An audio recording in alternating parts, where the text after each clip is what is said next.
sequence start. 6, 5, 4, 3, 2, 1. We have a liftoff. What's up, everyone? Just want to thank you for listening to the first actual episode of the Big Truth Podcast. I'm here with my boy Johannes.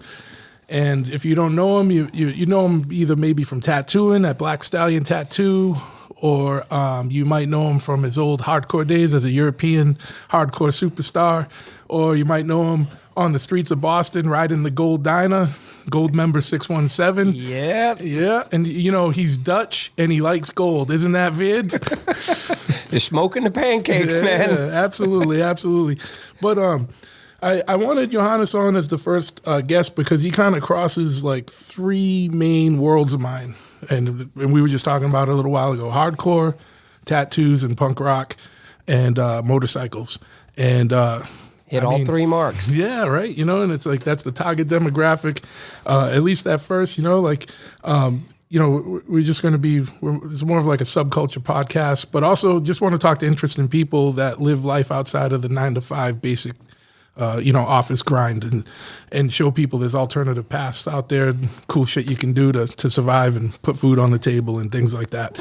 But also let people know that, you know, doing cool shit also comes with a world of sacrifices and things like that. It's not always easy or simple or as cool and glorious as it looks. A lot of time and dedication. That's absolutely right. And so, you know, one of the things that's been interesting is that, you know, before tonight, you know, we've had many conversations off mic about the parallels between tattooing and, you know, motorcycle building and stuff, and how both have been affected, how they were both like very looked down upon or frowned upon subcultures, and we're seen as something like scary to people. And now with all these TV shows, you know, we're catering to like a soccer mom type audience a lot of times, or, you know, and just different things like that. So we'll get into all that. But, you know, the funny thing about our worlds, and I just realized it right now as I was introducing you, is I don't even know your last name. You probably don't even know my real name. Nope. I actually do, but that was like 2 weeks ago that I figured it out.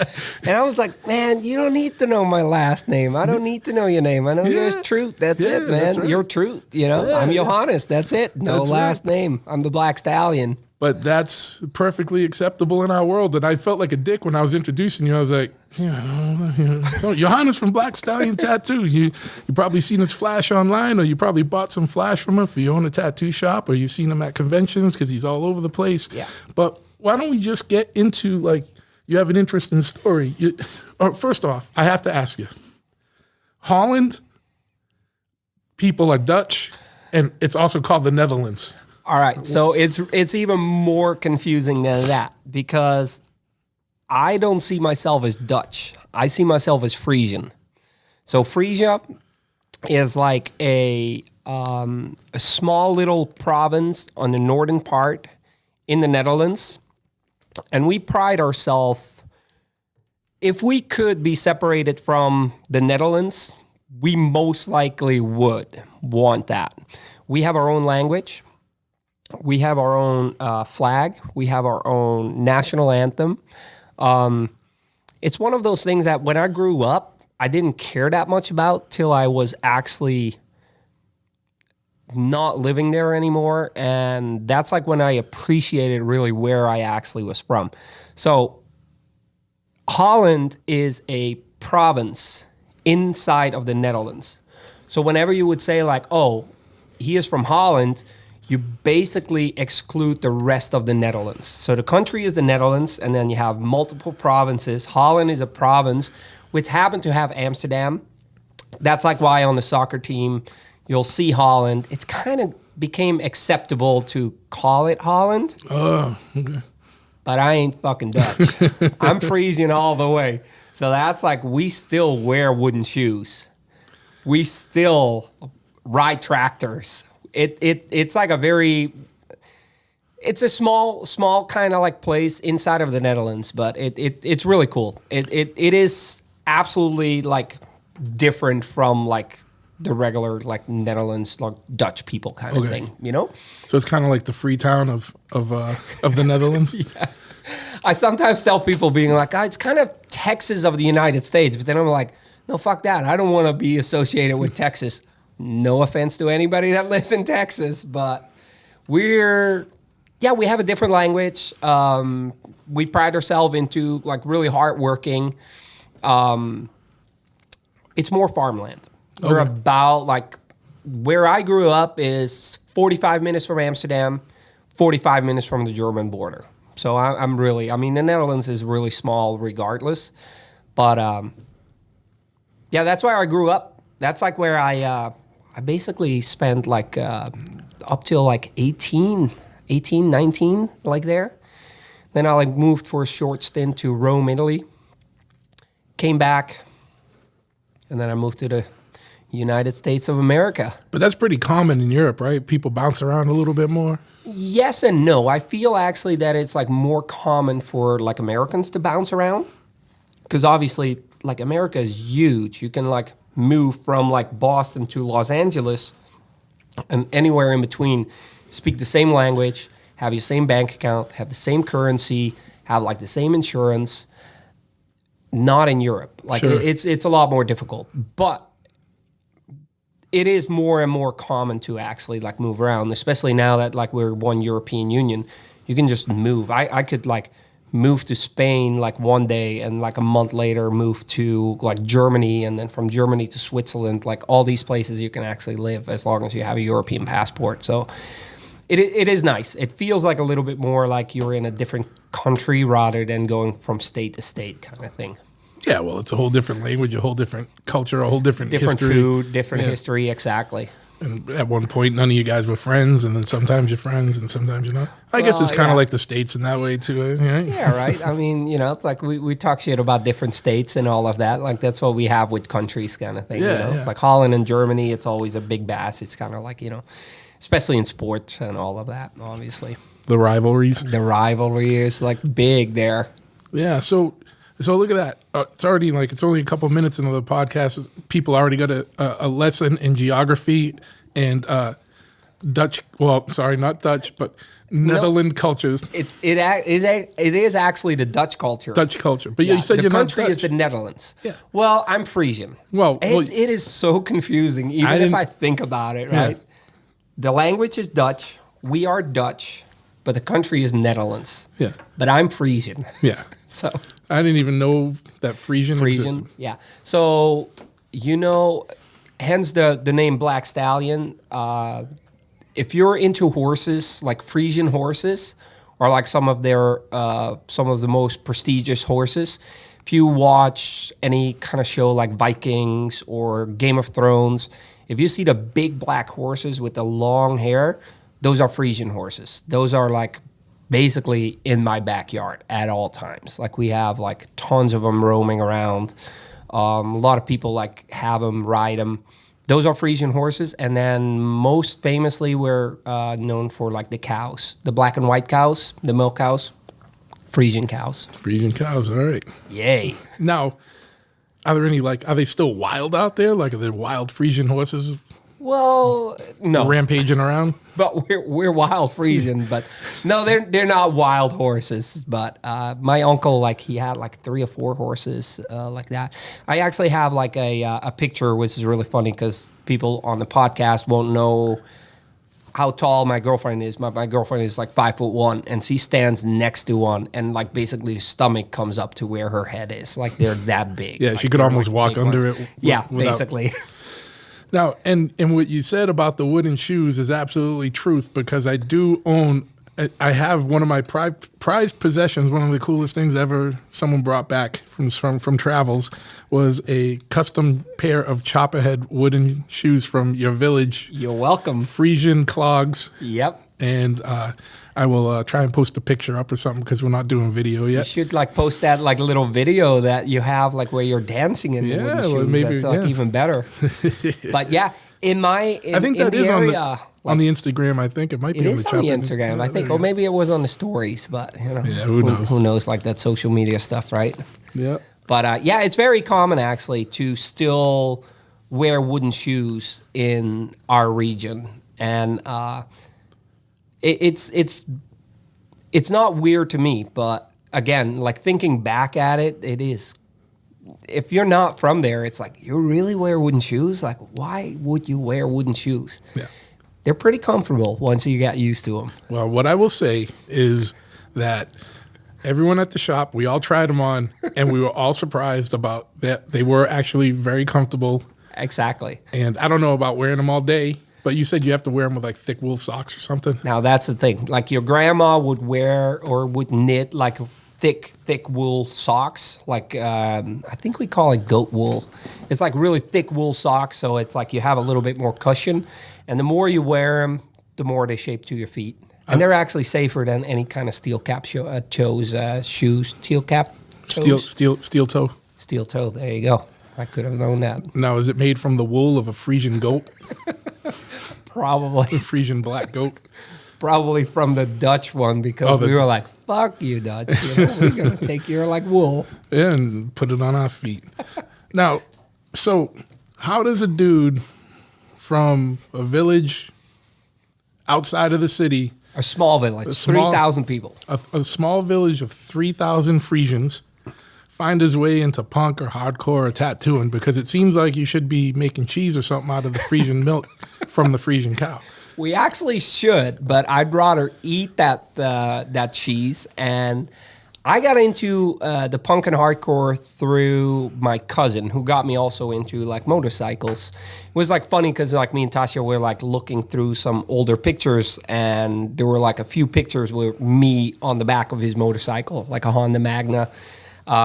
He moved to, I believe, Australia. He's living in Australia now, but he knew that I was like into like the harder music, which was at first like Metallica, like Guns N' Roses. Guns N' Roses, like a big Guns N' Roses fan.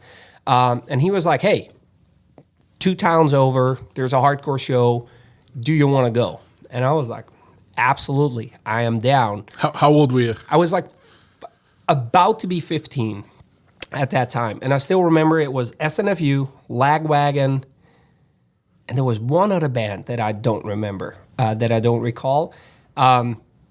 This was in Snake, which they had a venue called the Bolwerk, which was actually really good around that time. They had a lot of shows, like bands like Slapshot, Blood for Blood, all like the Boston bands that now somehow I became friends with, which is really weird. Like, especially as a 15-year-old, right? Like, I never could have like thought that like I would actually interact with these people on a daily basis, like back here in Boston.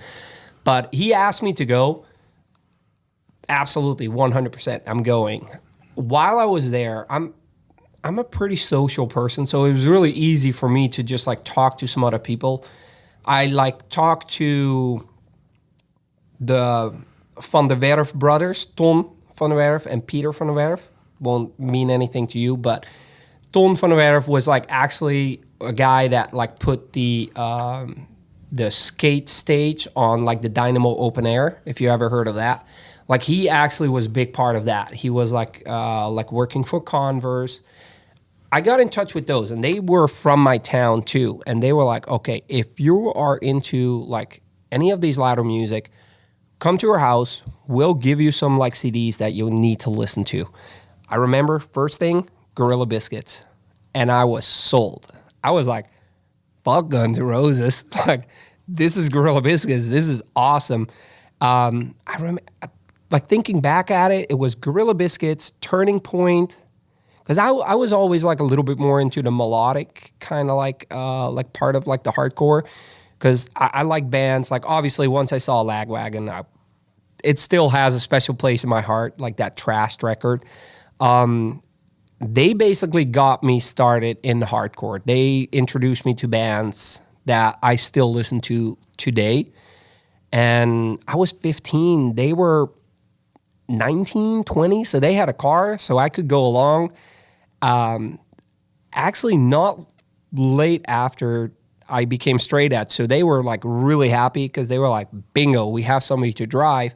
And the fine for driving without a license was less than driving under influence. So they would drink, and then I would drive back, because if we got caught, they would cover the ticket because it was less. So I would go to like all kinds of shows with them. And then I was introduced, or I became friendly with the guys that later on I started a band with. They were from like a small town in Frisian again, Jurbegia, which had the zip code 8411. They had the 8411 crew. They had a bunch of hardcore bands, and I directly felt connected to those guys, like got along like great. And I was like, I want to start a band. And they were like, all right, well, let's get some people together. So I would go actually on my little Thomas, like, Thomas here? Is that Poog and Thomas? Oh, like the little a 50cc moped kind of thing? Moped, yeah. I would like go on my 50cc moped. There was actually one band before that I played with. But and we'll get back to that, and I'm not to interrupt you, but I think moped was like synonymous with freedom when you were in middle school. If you had a moped, you could go wherever the fuck you wanted. Oh, yeah. And I think that instilled in me, like, I remember being a kid and working until I could get a moped. And then once I had one, me and my friends, we would get on them, like 2 up on each one, these little things with our skateboards, and go to other areas that you couldn't get to by walking or riding a BMX or whatever. Yep. Or you could get there by a bus or whatever, but whatever. You know what I mean? But we go anywhere, skateboard strapped up, boombox, whatever, like looking like total retards riding down the road. Sorry for the word. Looking like total imbeciles riding down the road. Oh, you know what I mean? That's a lot better. One thing we're not going to be is overly politically correct on this show. Like, we're pretty old school, and we don't mean offense to anybody. We take these words at like joke value, and it's comedic. It's You no live in offense. Massachusetts. Yeah, we're retard is a completely different thing. Yeah, it's with an H. It's with an H and not a second R. It's with an H. It's a little different. I got that Boston accent like down every now and then when I talk to you guys a little bit too much, But yeah, I remember that, man. Like to this day, like, and that was like, riding out to my boys that like live 3 towns over, like, but having to go through all back roads because you couldn't really take that thing on the highway, and just jumping on the boards. You grew up in like Freetown area? No. I grew up in New Bedford. Okay. The city of New Bedford. It's about a half hour, 40 minutes south of Boston.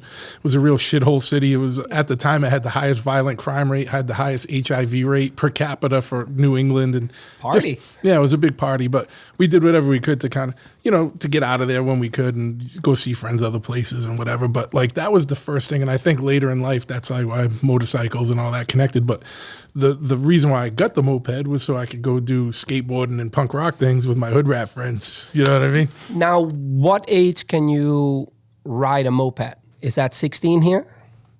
Because you can ride a car here at 16 as well, right? 16 and a half, I think you get your learner's permit. I don't even know the moped. We didn't care. And back then it was different times. Like, they weren't as hard about shit. Like, you know what I mean? As long as you weren't being an idiot on the road, like, they just kind of never pull you over. Yeah, unless you were doing something real dumb, you know what I mean? But and I think which we were usually, but whatever. Course.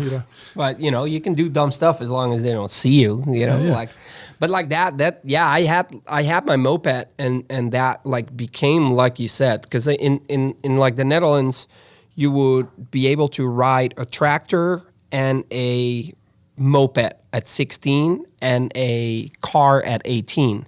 So obviously the minute I turned 16, I wanted to have a moped. So I had that freedom because where I lived and the guys from the band that we started later on, or even like where we went to the hardcore shows, if I didn't have anybody that wanted to go, I could just go on my moped. Like you said, it was that freedom. I could just now go whenever I wanted to. I didn't have to like leave early because of the last bus that I had to catch to my small town. I could just go on my moped and I could go whenever I wanted to and come back whenever I wanted to. That's probably the first time that I realized I enjoyed that part of the freedom on riding on like a moped, which later on obviously became motorcycle and all of that. Sure. But so the moped enabled your illustrious hardcore career, it sounds like. Basically, my baby blue Thomas moped, the 50cc moped, started my hardcore career. And basically after that, my tattoo career and all of that, like if you think of it. Yeah, well, so, and we'll go into all, like, some more of that, but like, how did you get into tattooing? Like, what happened there? Like, like, again, obviously, sorry, a very loud car is going by, and it actually picked up on the mics, so it distracted me. Sounded like a fart. Yeah, I know. That's why it's no one's intestinal Apologies. issues here, but It's the fireballs. It was actually someone with like one of those tin can, the coffee can mufflers on an import car drove by. We're actually broadcasting live from Atomic Ink Tattoo at the counter, because we don't have a podcast studio per se yet, so it's a roving podcast studio. But anyway, enough of that. But like, so what led you into tattooing, and how did you get involved in tattooing and kind of build that up? I think that tattooing, I became more and more interested in tattooing through hardcore, through punk, through hardcore, because obviously they go hand in hand, like we talked about before. I was actually 15 when I got my first tattoo. I still remember. Was it with a gun or was it hand poked? No, it actually was with a tattoo machine, or gun, as you say it. But the same cousin that brought me to my first hardcore show, he brought me to the first tattoo. I still remember he told me, he's like, I'm going for a tattoo. Do you want to come? And I was like, fuck yeah, I'll come with you. And I'll try and get a tattoo as well. And I actually went for a piercing. And I was supposed to get 2 nipple piercings. I got 1. I probably halfway won. I was like, screw this. This is so extremely painful. I am absolutely done with it. My dad somehow was really against piercing, but was semi-okay with tattoos. I was not doing good in school.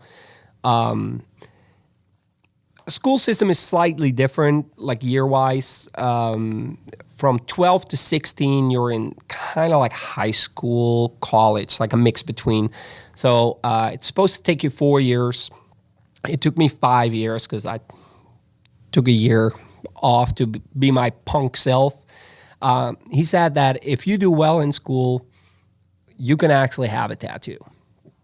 And I got my grade up just enough to pass, and I got a Sick of It All tattoo. That's pretty cool. Yep. So was it a alleyway dragon? It was the Alleyway Dragon. Yep. Sick of It All, still till today, is probably my all-time favorite hardcore band. That, like, if I see them, I'm not even up to date with their new records, but I see them, I get goosebumps. Like, I don't know if you ever heard Live in a World of Full Hate, which was actually a live bootleg that like Lost and Found Records did, if you heard of them. Yeah, they were like from like Germany. That record still till today will make me be really close to stage dive and throw my back out. Like, that is such a good record that has so much memories to it. I remember going to school on my moped, and there was one record store by the school that every Wednesday they had new releases out. And then we had a magazine called Aardschok, which Onno Kromag he did like a lot of reviews. And I saw on the cover of like the Aardschok that Biohazard, like really big, and then small, Sick of It All. So I like Biohazard. I was like, bingo, Sick of It All. I think I know what that means. They just have a new record called Sick of It All. I asked them for the Sick of It All record. It was Scratch the Service. That was it. I was biggest fan of Sick of It All, and I was like, I need to get my Sick of It All tattoo. So I was 15 when I got my first tattoo, and I think that kind of spiked. I loved the whole process of it. Granted that it wasn't the best tattoo shop. It wasn't the tattoo shop that I got connected with later, but it was such a magical kind of thing. As a 15-year-old, it was just like, I felt like such a rebel to have like a tattoo from my favorite New York hardcore band. I didn't even know where Queens, New York was, but fuck yeah, Sick of It All. I was so proud of that. And that spiked my interest a lot into the subculture of like we talked about earlier, the subculture of like tattooing and hardcore just kind of went hand in hand. A lot of like the tattooers, they knew, maybe they didn't know like any of the obscure like New York hardcore bands or like Boston bands, but they knew about like just metal or hardcore in a broad spectrum. And I felt that place. I was like, bingo, this is like one thing. It's like being like, these guys are like tattooing. I was 15 and a half, 16 when I finished school, because I had that extra year. And I told my parents I didn't want to go back to school. I couldn't sit still. I have a hard time sitting still. I just need to learn by doing stuff rather than reading books, right?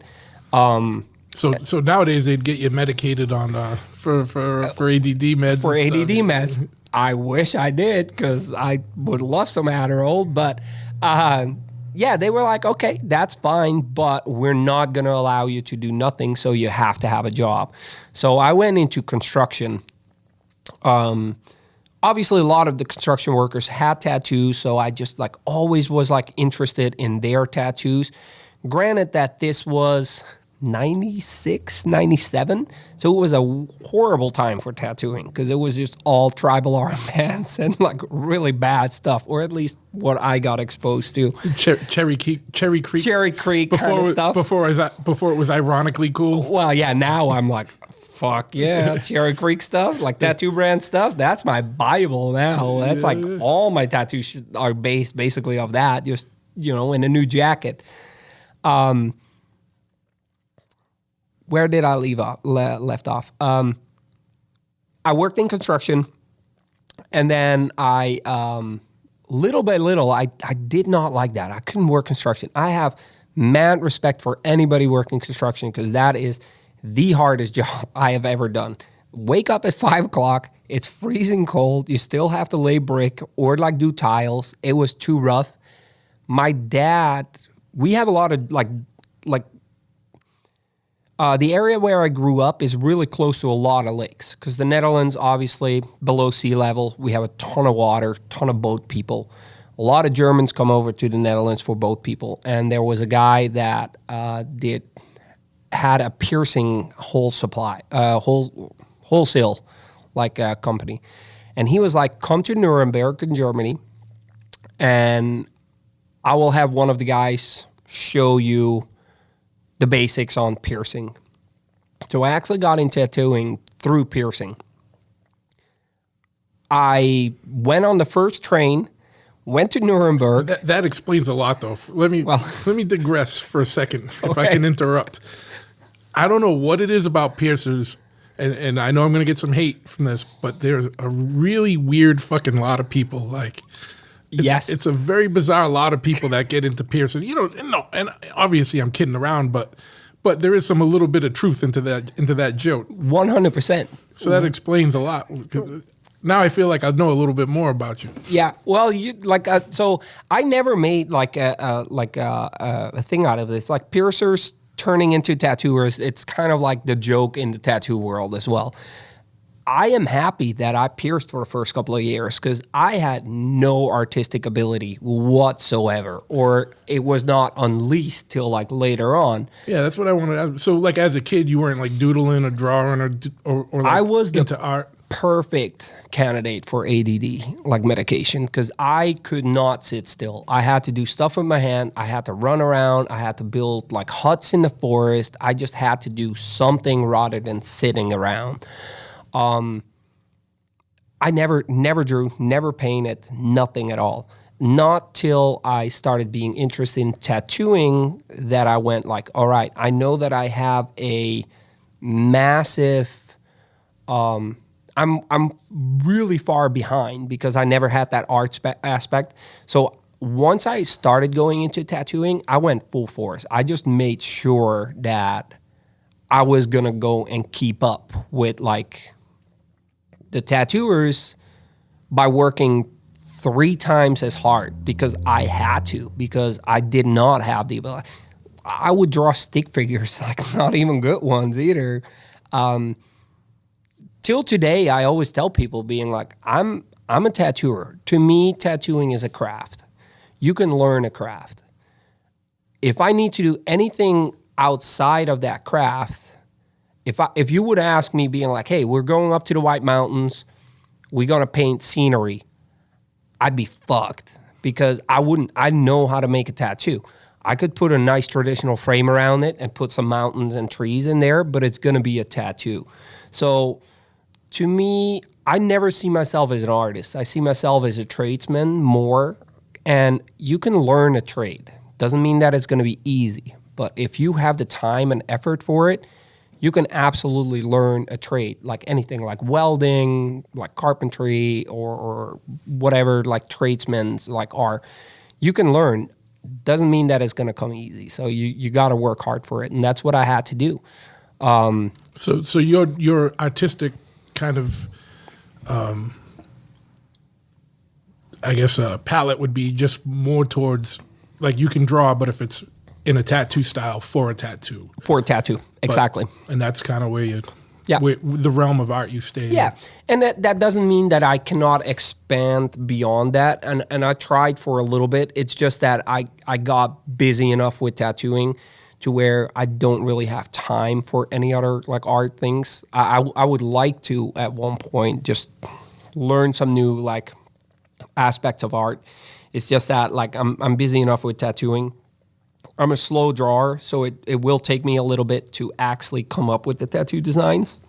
Let me ask you a question. Are you one of the guys that switched over to an iPad and drawing on the iPad yet? Because I do see people do that successfully, and they still draw very, very tattooed designs, but it's just a lot easier. It's like when you have to change a line or change something on the fly for a customer, like, oh, I like this, but can you I have a hard time with it. And you told me, because there's a lot of people that like, I'm lucky enough to have like a lot of friends in the tattooing that were like, hey, we'll show you some tricks, because it is actually makes it a lot easier, especially today, right? Like, I think that like when I started in tattooing, it wasn't as much of a thing to where people just constantly want to change. Like, right, they're nitpicking now. Like back then, I feel like you just showed a drawing and people are like, fuck, that looks like a tiger to me, you know, like ready to go. Or they came in and they looked at the wall and saw a piece of flash and were like, that's what I want. There you go. I mean, if we look at the walls right now, like those sail ships, like right there, I cannot draw a better sail ship. So it's like, there's 5 sail ships right there. If those are not the ones, Sorry. you might not want a sail ship, you know? It's like, and I think that with the iPad, it became a lot easier to change things, because you can obviously build up like different layers and size them up. I still have a hard time with it because of my lack of experience in the art world. What I normally see is that like your drawings get more stiff, like, right? Because it's just not as like flowing. On the iPad, it became even more stiff. It just like it didn't have that flow. So I do have the iPad to do the general layout, but then I go back to paper. Like I just do the layout kind of stuff to see like, okay, I need to have a rose here, need to have a tiger head here, need to have some pinwheel flowers there, size them up. All right, now I can go, and then I just go back to the brushes and just like loosen everything up. I love seeing that people actually can manage iPad art, because it makes things so much easier. One major problem that I have with the iPad is everything looks like it's drawn on the iPad. The more tattoos you see, you can almost pick out that you did it with the iPad. And doesn't mean that everybody is like that, but it becomes so easy. And that's like maybe like starting to touch like a little bit of a subject of like what we talked about earlier, that because it becomes so easy means that more and more people get into it like really easy as well. So let me stop you there, because I want to get into that, and we're going to lead up to that. But yeah, actually, he's making. So we're not filming this one, but into this. So, so just for the listeners out there, so you understand what's going on, we have a bag full of nips, and it's an assorted bag of nips, and we're at different points in the podcast, we're reaching in and grabbing one, and it's like reaching. Like, I don't know if any of you saw Flash Gordon, where they had to put their hand into that wood thing where like you didn't know what you were going to get. You put your hand in, and one of them was like the trap where you got bit and killed or whatever. I've never seen this. Okay, it's an old stupid movie.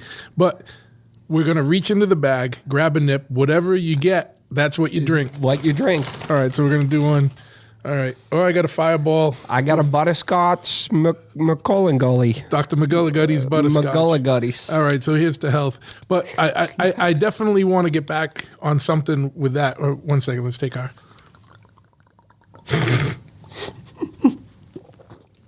Now, people might not know what nips are. Do you know that this is a very New England thing? Nips? Is nips a New England thing? Oh, it's 100% because It's basically a single shot in a bottle. airplane bottles, they call them in different parts of the state. Okay. So in the United States. So we're taking shots from airplane bottles and whatever you want to call it. Nips, airplane bottles.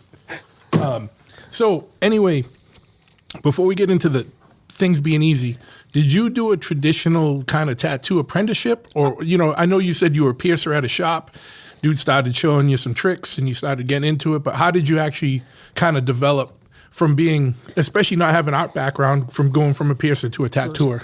So I did not have like a traditional apprenticeship as far as like tattooing goes. And I think that was mainly because I was piercing already.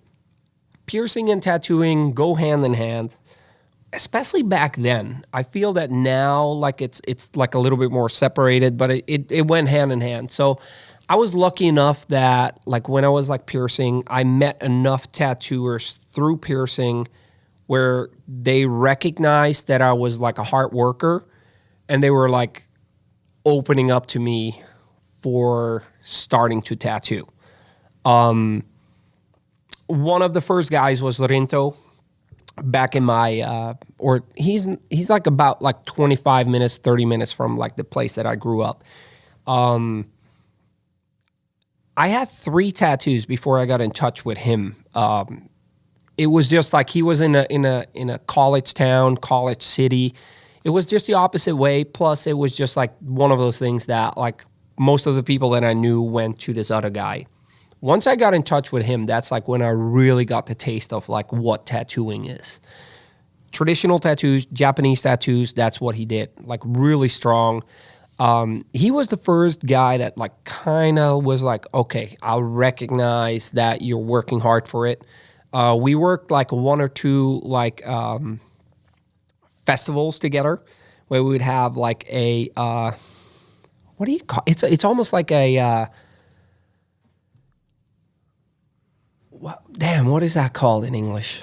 It's almost like a break room for like construction workers. It's like a little like house on wheels, basically. It's just like it's just a big box on wheels that you can go around. That was your break room.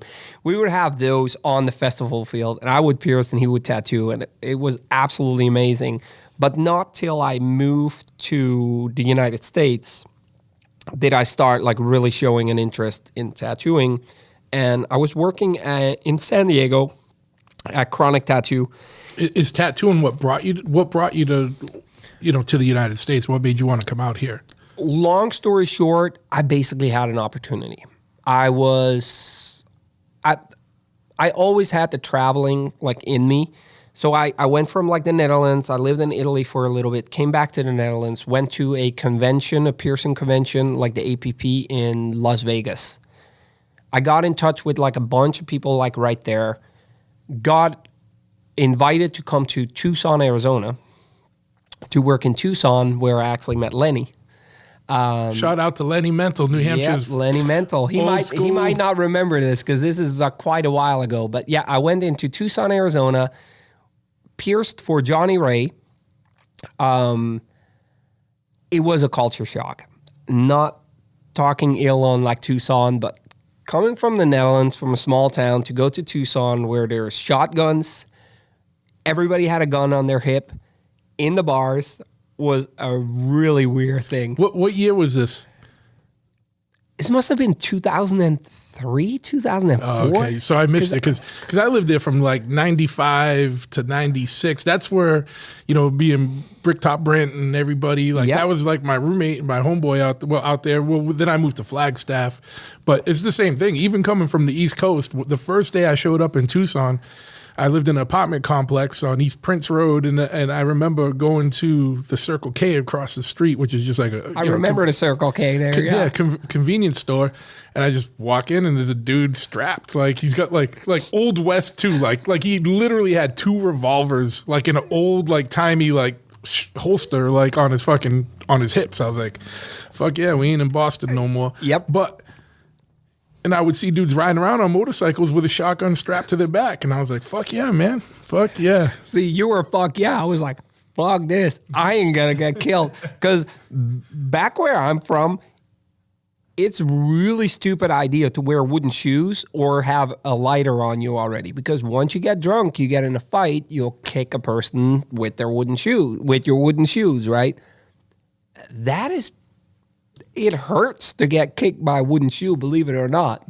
Well, yeah, they're pointy. I could see it. Different than a fucking gun. I was like, this is crazy. What the fuck's up with a lighter in the Netherlands? Well, you put like the lighters in your hand, like to wear your fist or a roll of quarters, right? It would actually make your fist harder. So it's like you were not allowed lighters. There were plastic cups because like it was a rowdy kind of like town. It wasn't like rowdy, but like after a couple of drinks, it's like always like being like, where are you from? You're from the rival town? Well, fuck this. Let's I'm throw gonna kick down. you in the shin with my fucking wooden clog. My wooden clogs.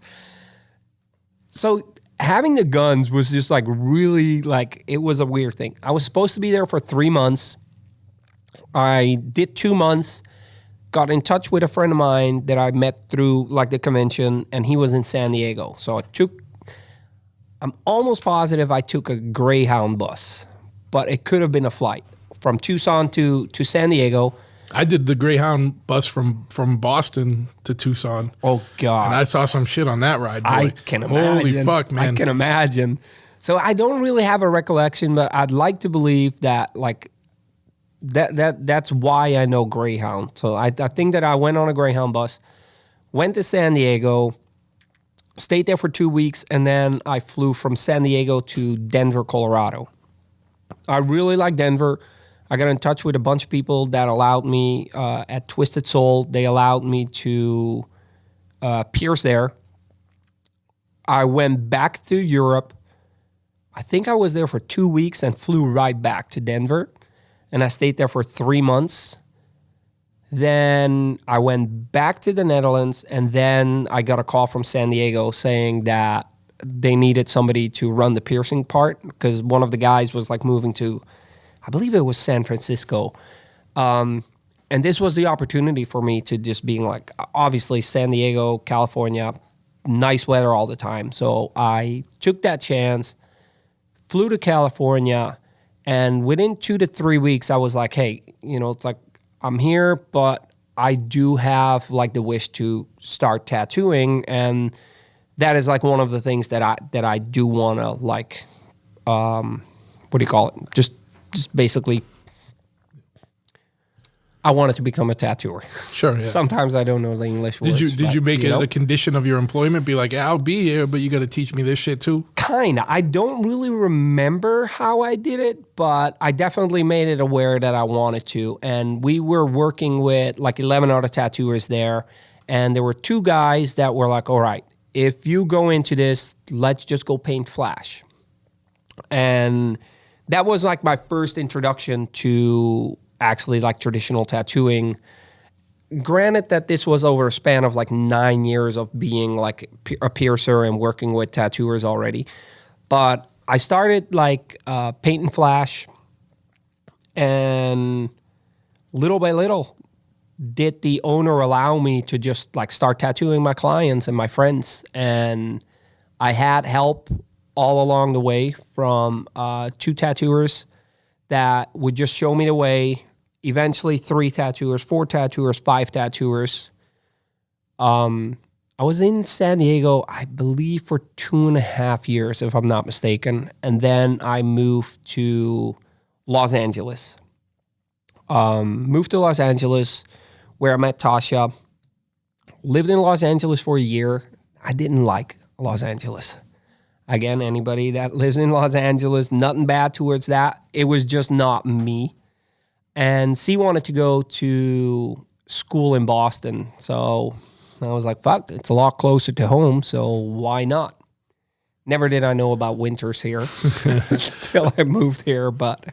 Let me, I just want to wrap my head around something. So how long... It's a long story. Yeah, no, but how long was it between the time you told the people in San Diego, look, I want to be a tattooer, to the time you actually, how long did it take, given, like you said, no art background, how long did it take before you became a tattooer or were competent enough where you would start like actually tattooing clients as a tattooer, not just like as an apprentice or or you know, even though you didn't have a formal apprenticeship, but like, you know, tattooing for tips type of thing, before you were really charging people and taking clients in. So I was lucky enough that through piercing, all my clients there, they kind of trusted me already with their piercings.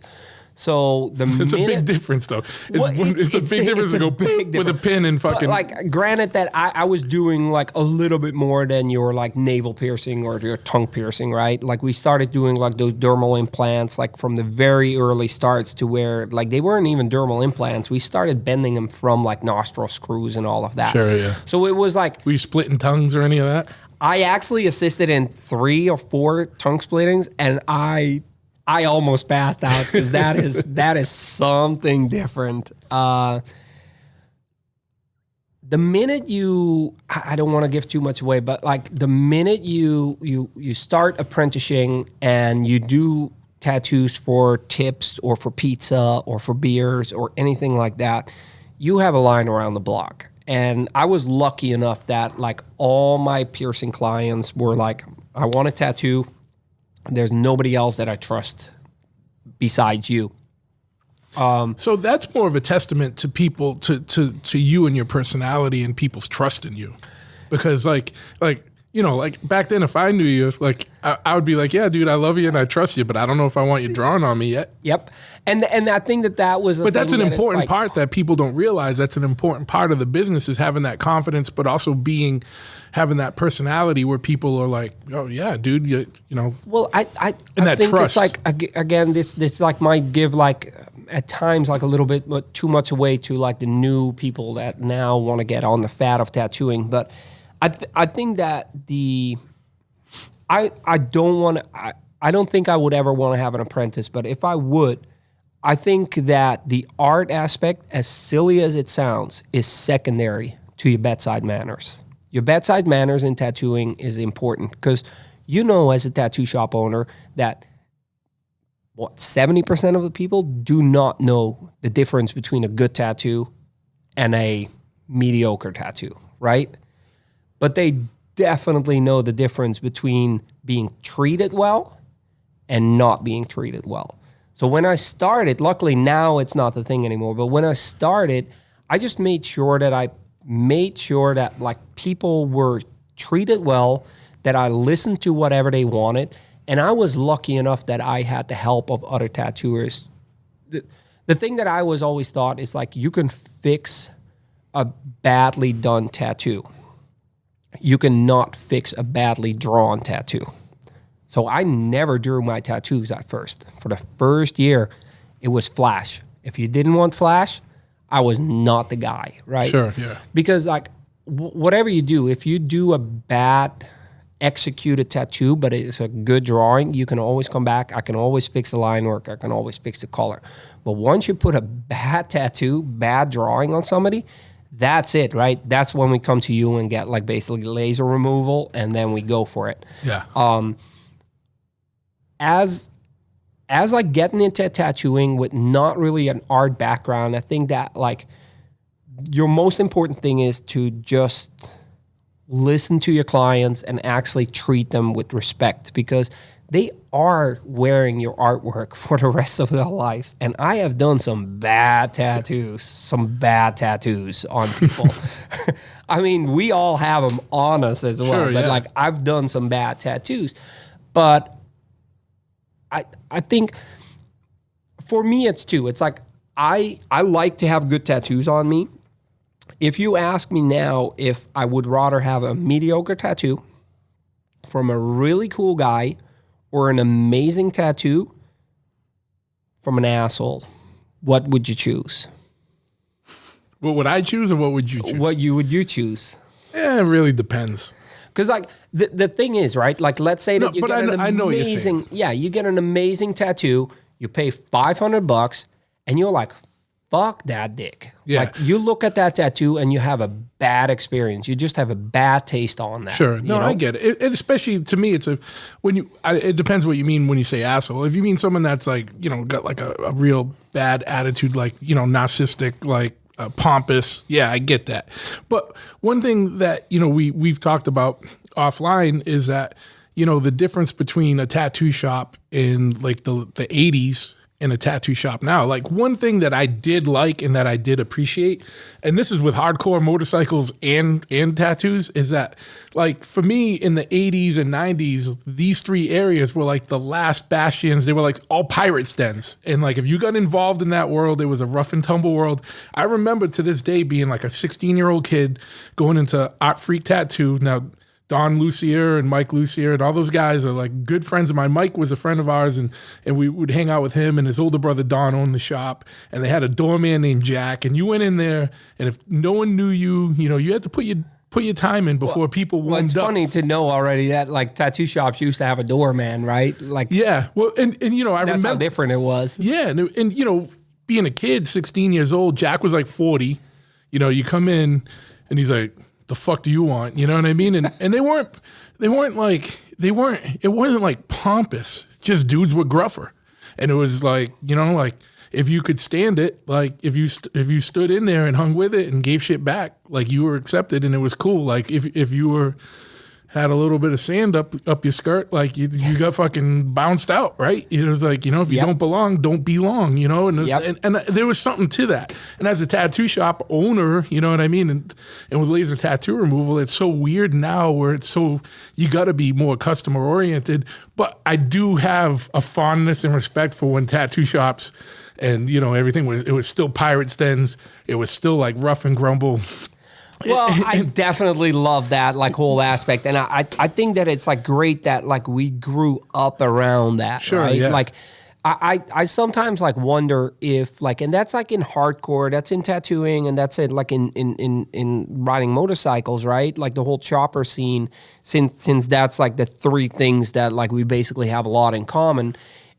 I think that. Nowadays, I wonder sometimes if somebody gets into the chopper scene right now, into the hardcore scene, into the tattoo scene, do they have that same experience that you and I have not? No, because that's what I like. I'm going to go into a couple things here and then interject because I know you have a different experience, like with a lot of your formative years being over in Europe, and I know Europe and America are different. But when I was a kid and I got into punk rock, right? Yeah, I'm dating myself, but I got into punk rock when I was like 13. Damn, you're old. Yeah, well, 13. Like what? 13. I wasn't old, dude. Yeah. But and went to my first punk rock show in '80.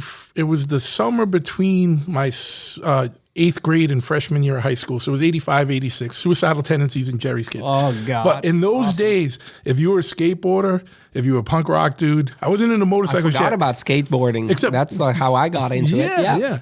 But besides my moped, I wasn't old enough for a motorcycle yet. you got into that stuff. I got into fights literally every week of my life. Oh, you fucking faggot, skate fag, punk rock fag. And I was fighting metal dudes because at that point there was a line in the sand that no one likes to talk about that because right now in hardcore and metal, and I love metal too, but if half the bands that are hardcore bands right now, I think they're metal bands. And I'm like, I don't know, what's the difference? The dude's got a shaved head and sings about like friendship versus fucking whatever. Yep, wear sporty shoes and that's about it. Yeah. But back in those days, punk rock and hardcore and metal didn't always get along. And it's cool now. And I'm not saying anything, but I remember getting fights with like the burner metal dudes at my school, the jocks at my school, like the preppy dudes, whatever, you know what I mean? The brothers, anything. Everyone's like, who the fuck is this shit? And you fought for it. And something you brought up even earlier is like you bought the Sick of It All record because you saw it associated with Biohazard. Like we didn't have the internet. And I'm not going on a ramble, an old man ramble here, but that's how you found shit. Like you looked at the thanks list on the back of a record and you hunted shit down. So I learned so many bands because of a thanks list. Yeah. And the biggest difference too is that you had to be there. Yep. So like if you wanted to see a show, you couldn't wait for someone to fucking Facebook it live. You went to the show, and that's how you found records, and that's how you met people, and that's how you found other bands, and you bought merch. And then like someone was set up, and there might be a dude with his little distro table, and you bought some other shit because you're like, oh, that looks cool, and you found shit. So you have to be more there and more present. Like nowadays, you can get into punk rock and type it in and learn everything online. And, or Wikipedia. get everyone's catalogs, whereas we had to search shit out, had to find the records, had to be at the shows, had to be there. And as you know, You remember writing letters? oh yeah, dude, I got bags of fan mail, or like letters, like I don't want to say fan mail, but letters that people wrote us when the ITI records came out from, from that shit. But what I mean is that you had to be more present, and you had to be there. You couldn't just look at your device in your hand. And so there's something to that I think kids today don't get. And to me, it's a disservice, because those are some of my fondest memories, because even though sometimes it could be the most sketchiest memories, or it was a pain in the ass, or you're stranded somewhere, or you only got $2, and do I buy this record, or do I eat today? You know what I mean? Like there's something you appreciate about that you don't get today, because everything's just spoon-fed right into your hand, right on your device. And everything is a lot easier these days, like for sure. Yeah. Like you don't have to work as hard for it. In tattoo shops, like you went in there, they weren't as friendly at first until you kind of showed them who you were and stuff. And then, motorcycles was definitely different. Like I remember being like, when I first got in, and another thing with the tattoos is like you mentioned in Europe, like a lot of them knew punk rock and this and that.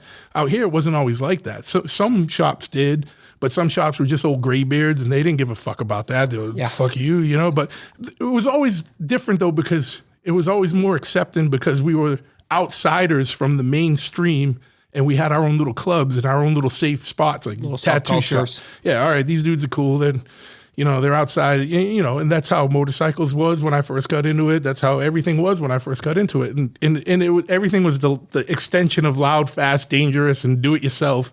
And from punk rock to metal to hardcore to motorcycles, it's all the same shit. But at those times, it was a lot more tight knit and a lot closer, because it was definitely smaller groups, and we were banded because you had to be kind of with each other, because you were fighting the rest of the society. We were outsiders, and that shit.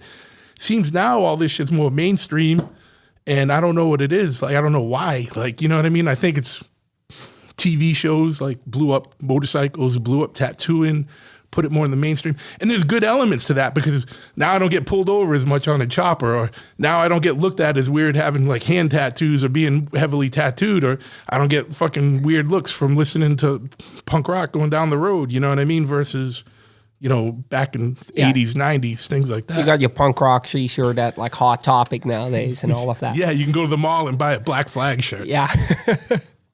I think that like like the whole DIY scene, like those are like times that like I appreciate that I actually was around for that, right? Like making like when we started like Spirit 84, when I went on my little like Thomas 50cc scooter and started like Spirit 84 and make like actually cassette tapes that like I would buy like a tape recorder, I think. Like, and just like actually like by myself, would, like make them, like dub them. Those are kind of things that like, yes, right now it's a lot easier to do. I think that like if you never had that experience, I think that that's like what connected you more to something that you were really passionate about. Sure, I think and this is maybe the old people in us like speaking, but it's like. But if you had to, I always feel in life, you appreciate things you have to work for more versus things that you're just given. And maybe the easier it is to get information, like, like maybe you don't appreciate it as much, or maybe, I don't know. I mean, I can't say that with certainty. To me, it feels that way, but sometimes, a song comes on Spotify and I hear it for the first time and I never heard it before. I'm at the gym and it's the next song on, Spotify suggests things and they play things and I'm like, God damn, this song's fucking good. So I do appreciate it. I didn't have to hunt it down. It was just pushed to me. I didn't have to look for it. You appreciate it in a different way, but just by and large, the whole thing, like it's something that you work for and pay dues for, I think you have more of a respect for. And I think that's what we're maybe talking about, like especially in motorcycles, because I see in tattoo shops, like You see dudes that have been tattooing 3 months trying to open their own shop. I see these motorcycle shops come out of nowhere and they're here, they come and they're hot for like a year and then they're like seen and heard no more. I've seen changing of the guard in the punk rock scene, the tattoo scene, the motorcycle scene. I've been in this shit forever, like, and I'm here for life. And I've seen it switch so many times, like, you know what I mean? I think that's like what you get, like social media. It's like, I'm not shitting on it because it did a lot of good for like things, and there's still a lot of good to it. Oh, absolutely. But it does a lot of like bad too, to where, like you said, like somebody like 3 months into tattooing can open its own tattoo shop because he has X amount of followers, right? Yeah. He can like, there was like one person that is like not even into the chopper scene, but is just like seeing like an opportunity to just open like a wholesale like chopper part. It's like, to me, that is like where I kind of start drawing the line, and it is hard to figure out who has like the true kind of like trajectory to where what I want to support, right? And I think that's like different from each person, obviously. But sure. For me, it's like, and that's an important distinction. It's not about like, it's not a thing like, oh, who's real and who's not. It's more about who do I want to support? Who do I want to give my time, energy, or dollars to? Exactly. So I for instance, as you know, right, like I called it a steering wheel till like when, like, you know, and that might be an English problem too, right? But instead of a handlebar, I call it a steering wheel. Yeah, I think that's a Dutch, that's a Frisian, was it Frisian? Frisian, That's a Frisian problem. But it's like, to me, right, like whenever people are asking, being like, okay, you're into like riding motorcycle. And so I got my first motorcycle when I was like 18. Besides like the moped and all of that. Then whenever I moved to the United States, I haven't ridden for a long while. And the main reason is that my driver license didn't want to like go directly and be transferred to a United States thing. Okay. Whenever I have to do a test, I fucking suck. I don't even want to tell you how many times I failed my driver's test, to where like not the actual driving, but the written test, right?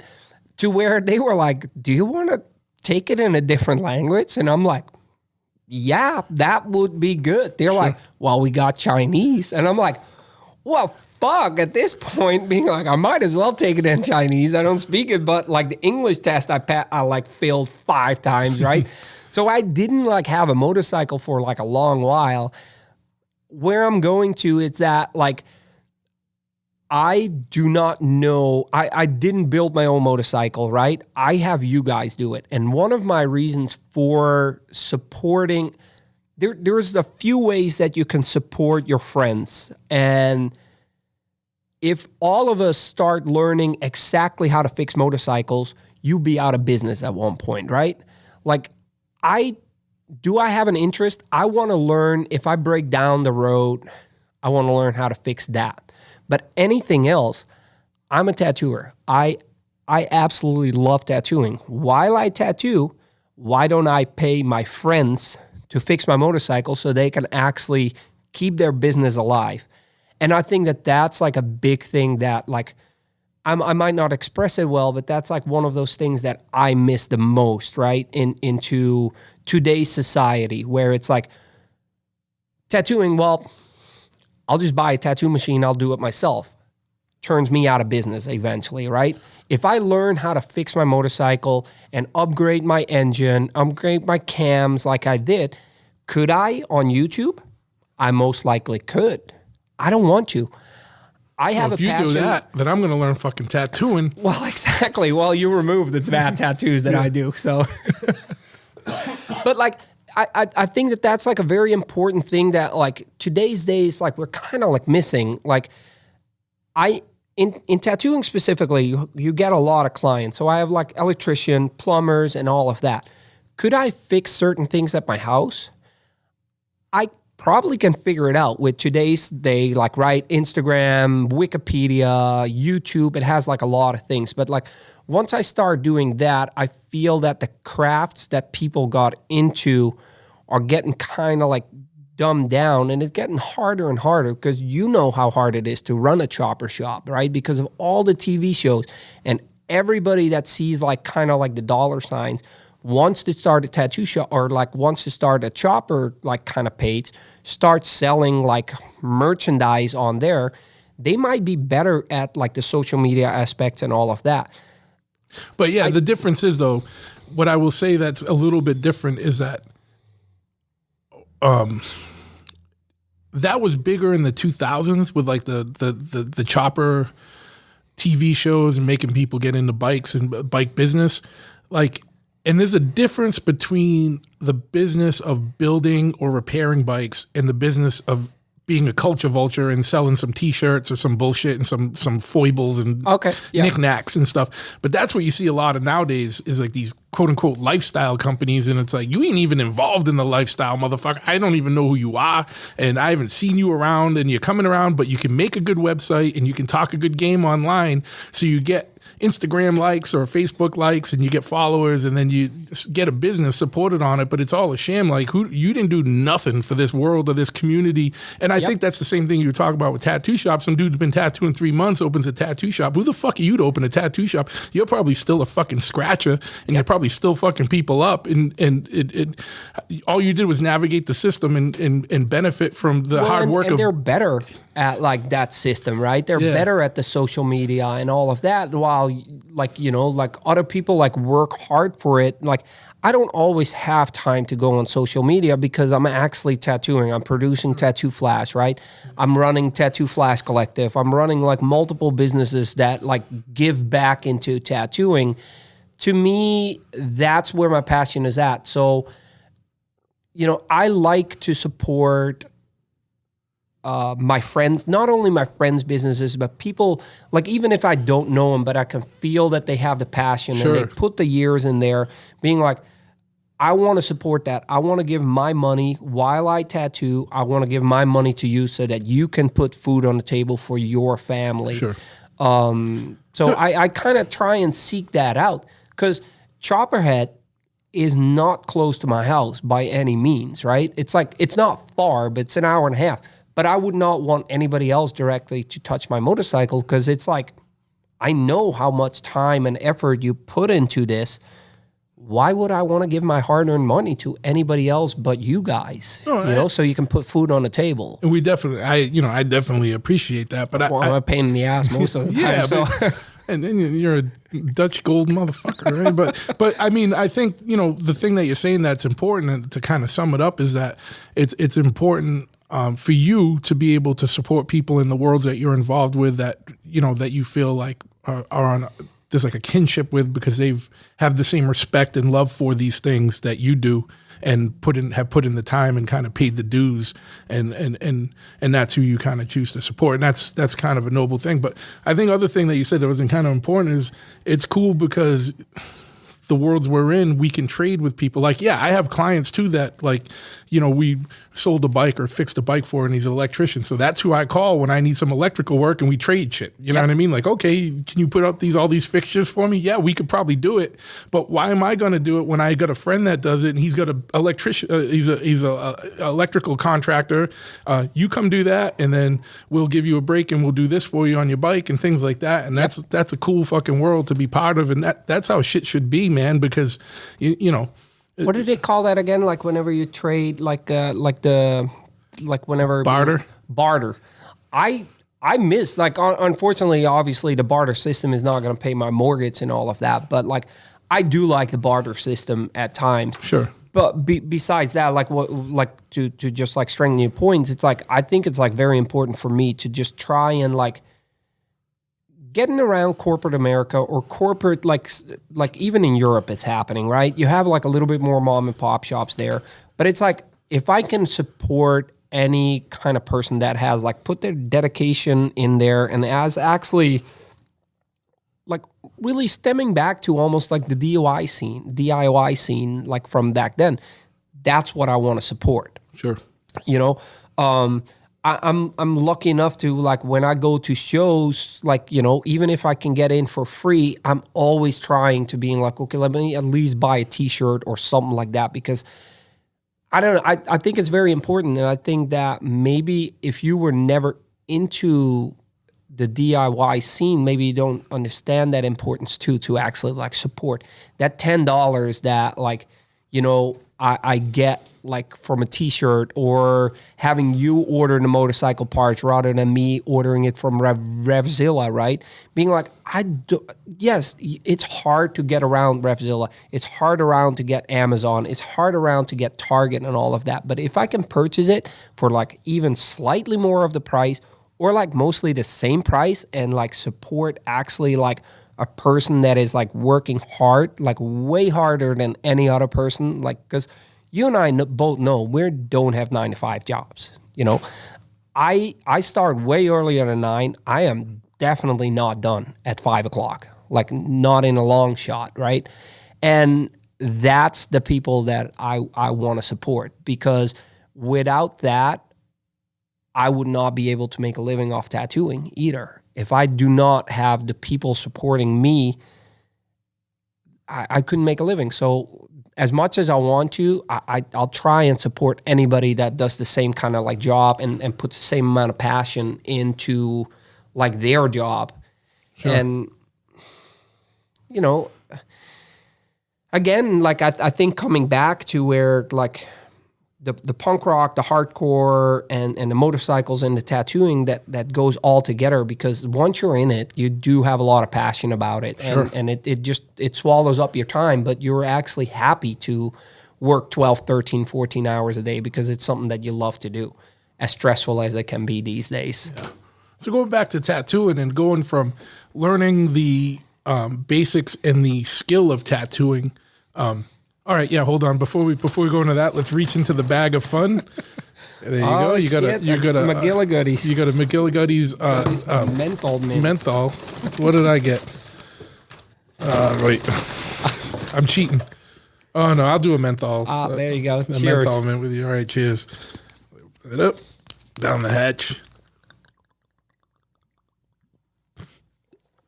These are good. Yeah, man. Ooh, that's like Listerine. It is. See if I can make that'll it. Cover up your DUI on the way home. Be like, no, Yeah. man, just brush my teeth. All right. But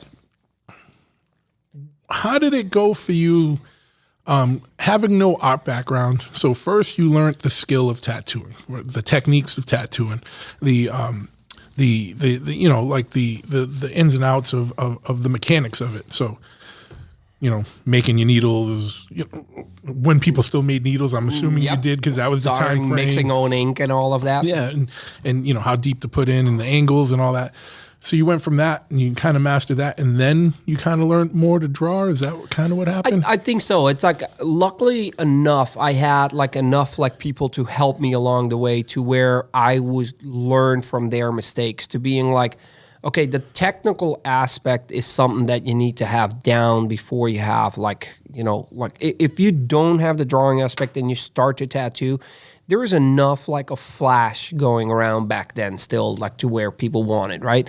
If you want to have a rose with a banner, there is so much flash with roses and banners that like if a person cannot pick out of those 20, like it's not going to be that much difference.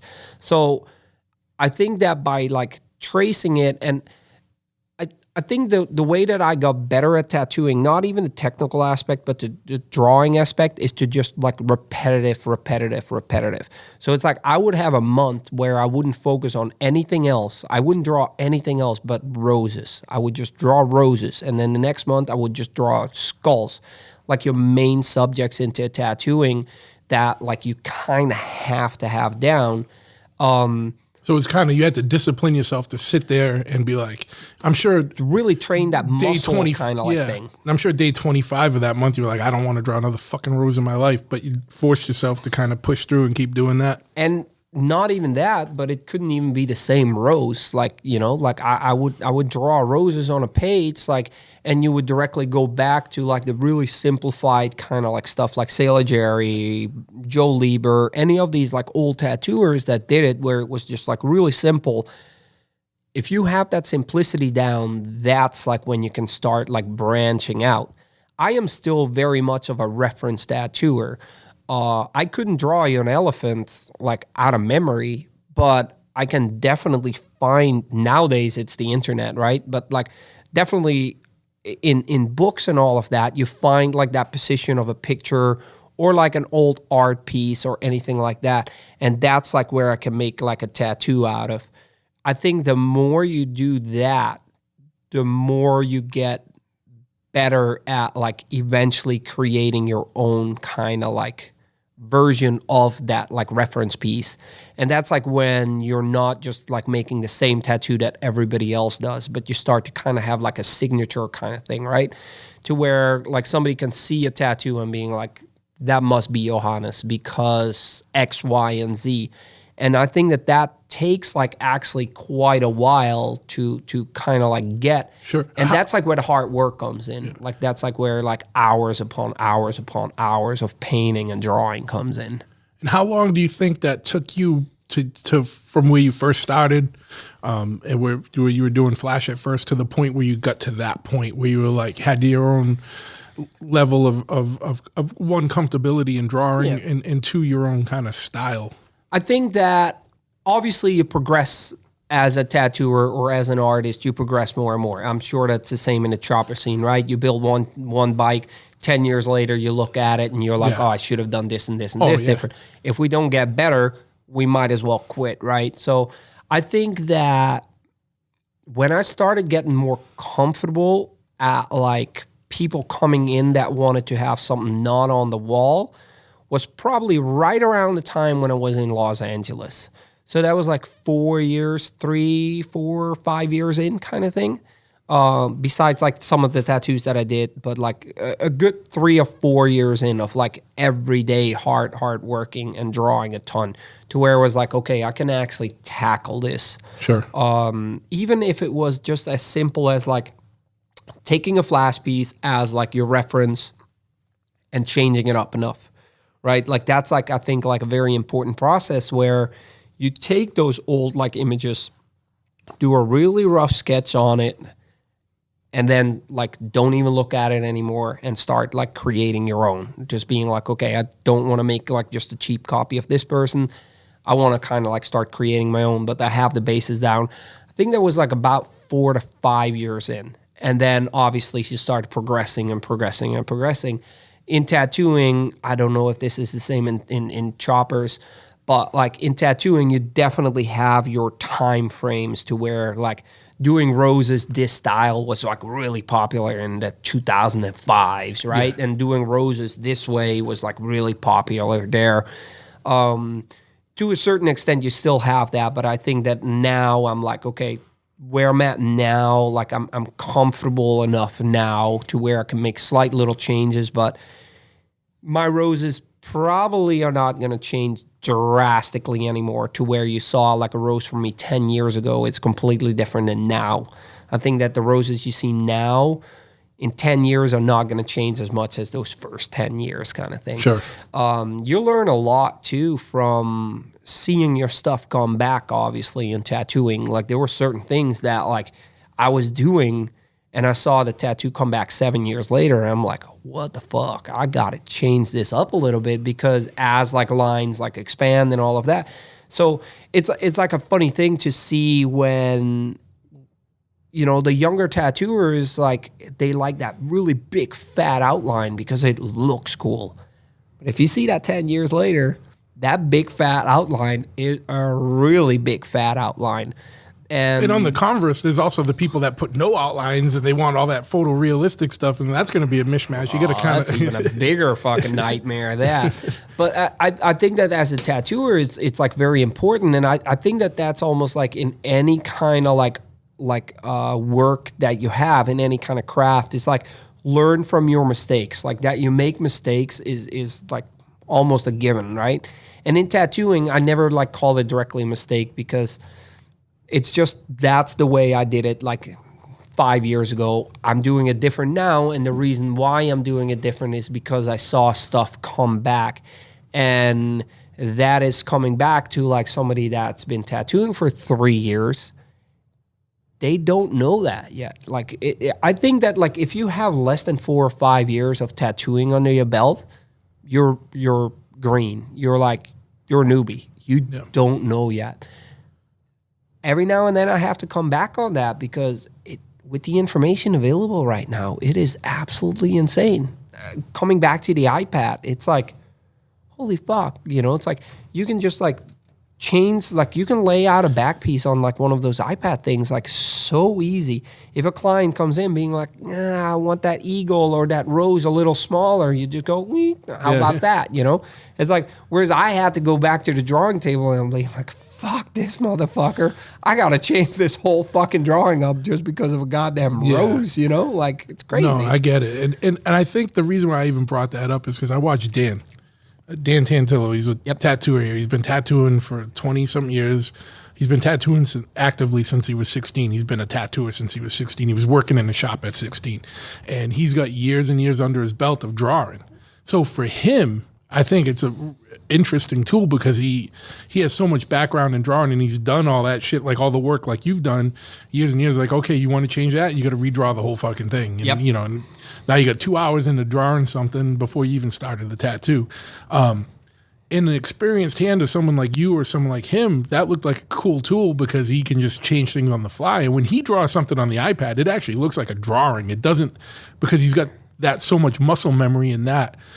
That he can actually translate that into an iPad. Yeah, and he knows how to use the brushes right and the things. And he still actively draws and paints on the side.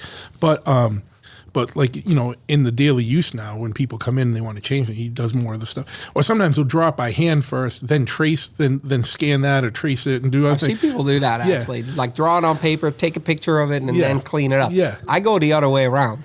I do the quick little sketch on the iPad, can change everything, and then I actually put a tracing paper over it, and then I'll loosen things up. That's the cool thing about these things. They're tools to use. Like, the way I weld might be different than the way someone else welds and vice versa. But, with bringing it to motorcycle shit. But I just thought it was kind of a cool innovation as a tool for experienced tattoo artists. I wouldn't want to be a dude just learn on that, because that feels like cheating. That's like when dudes learn to be a DJ and they learn scratching and it's right on the CDs or the electric thing. And they never even touch the vinyl or anything like that. Like, and I think it's a very important thing to just go back to those roots. Learn the fundamentals. Exactly. You got to learn the fundamentals, then use the new shit to your advantage. Yep. And I think there's definitely and I don't even know why we're on this. I'm not getting paid by iPad or any of these fucking things, but it's just an interesting thing. It's like iPad. I think that there's a lot of differences, and it's like hard sometimes because I think that we put so much like passion and so much hard work into the tattooing or into like bike building or anything like that to where we're at now. It's crazy to think that like we as tattooers, like we don't have to like mix our own inks anymore. It's a fucking mess. Like you have like freaking pigment in your nose for like fucking months afterwards, right? It sucks. If I can just go to a tattoo supply company and buy an ink that is pre-mixed already and ready to go, why not? Like same as like machines, right? Like as like the cartridge machines, the rotary machines, the iPad. If you think of any craft, like right, like plumbers are not using the same tools as in the 80s. Shit has progressed, so they use it. So I have nothing really against like the new kind of like things that make like tattooing a lot easier. I think that it is like if you really truly have passion for it, it is nice to know where things started. Doesn't mean that you have to like do your own needles anymore, but understand where it came from, that the people before you, and I still had it easy, right? Because I started in like fucking, I started piercing in 1999, tattooing in 2004. I had it a lot easier than somebody starting in the 80s or something like that. I still think it's important to know and look back of like where the people that paved the way before you.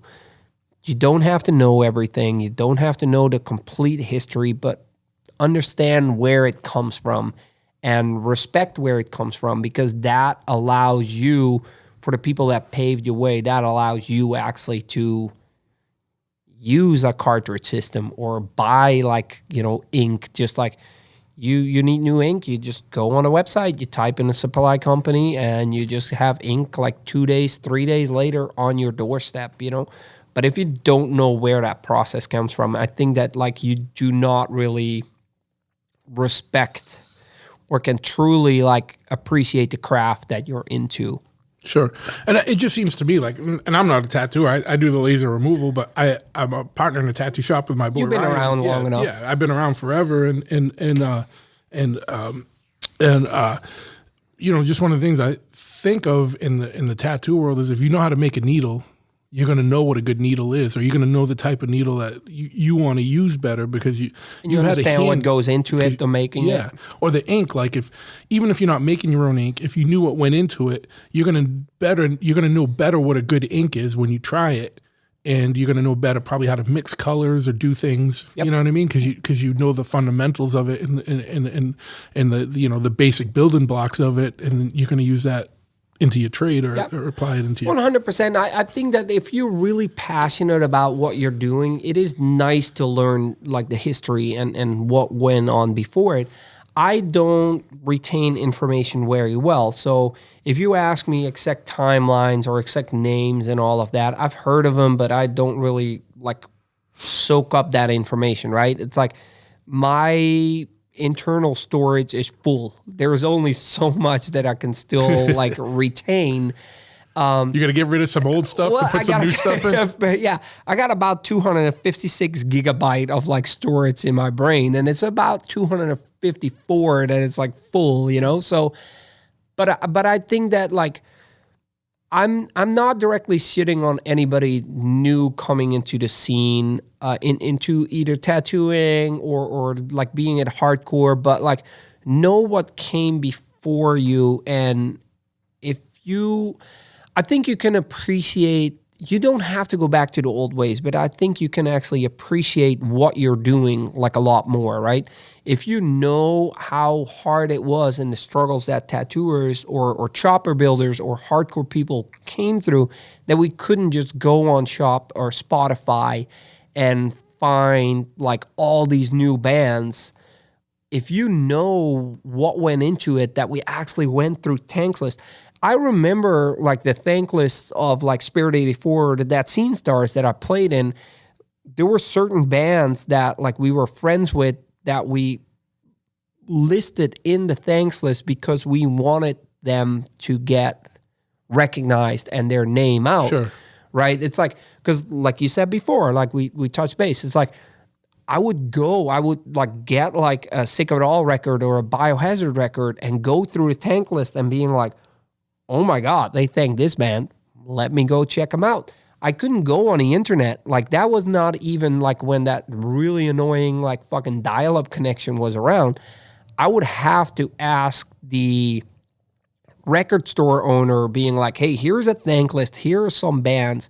Which are actually some of these bands that you can get? And he was like, well, like, no, I can get this one, this one, this one, and this one by next Wednesday. So I was like, bingo, next Wednesday, I'll come and I'll listen to it and I'll either buy the CD or not, but I knew that I was like listening to them. And I think that if you are aware of that, you can like start appreciating like the easiness of like stuff now, right? It's like Tattoo Flash, for instance, you can just purchase, right? You can almost take a screenshot of like whatever on Instagram. There's so much information. Or Pinterest. Like, well, Pinterest. So I hated Pinterest for so long till I learned how to Pinterest. Pinterest is amazing. I tell my clients now, if you do not know how to find proper like tattoo reference now, you're an idiot.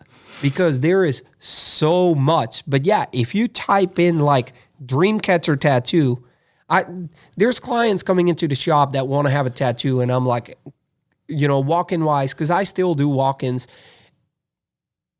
I'm like, come back at 2:00. They're like, do you want me to send a reference? And I'm like, don't worry, I know I can find it. And I just type in bird on a fucking wire, right?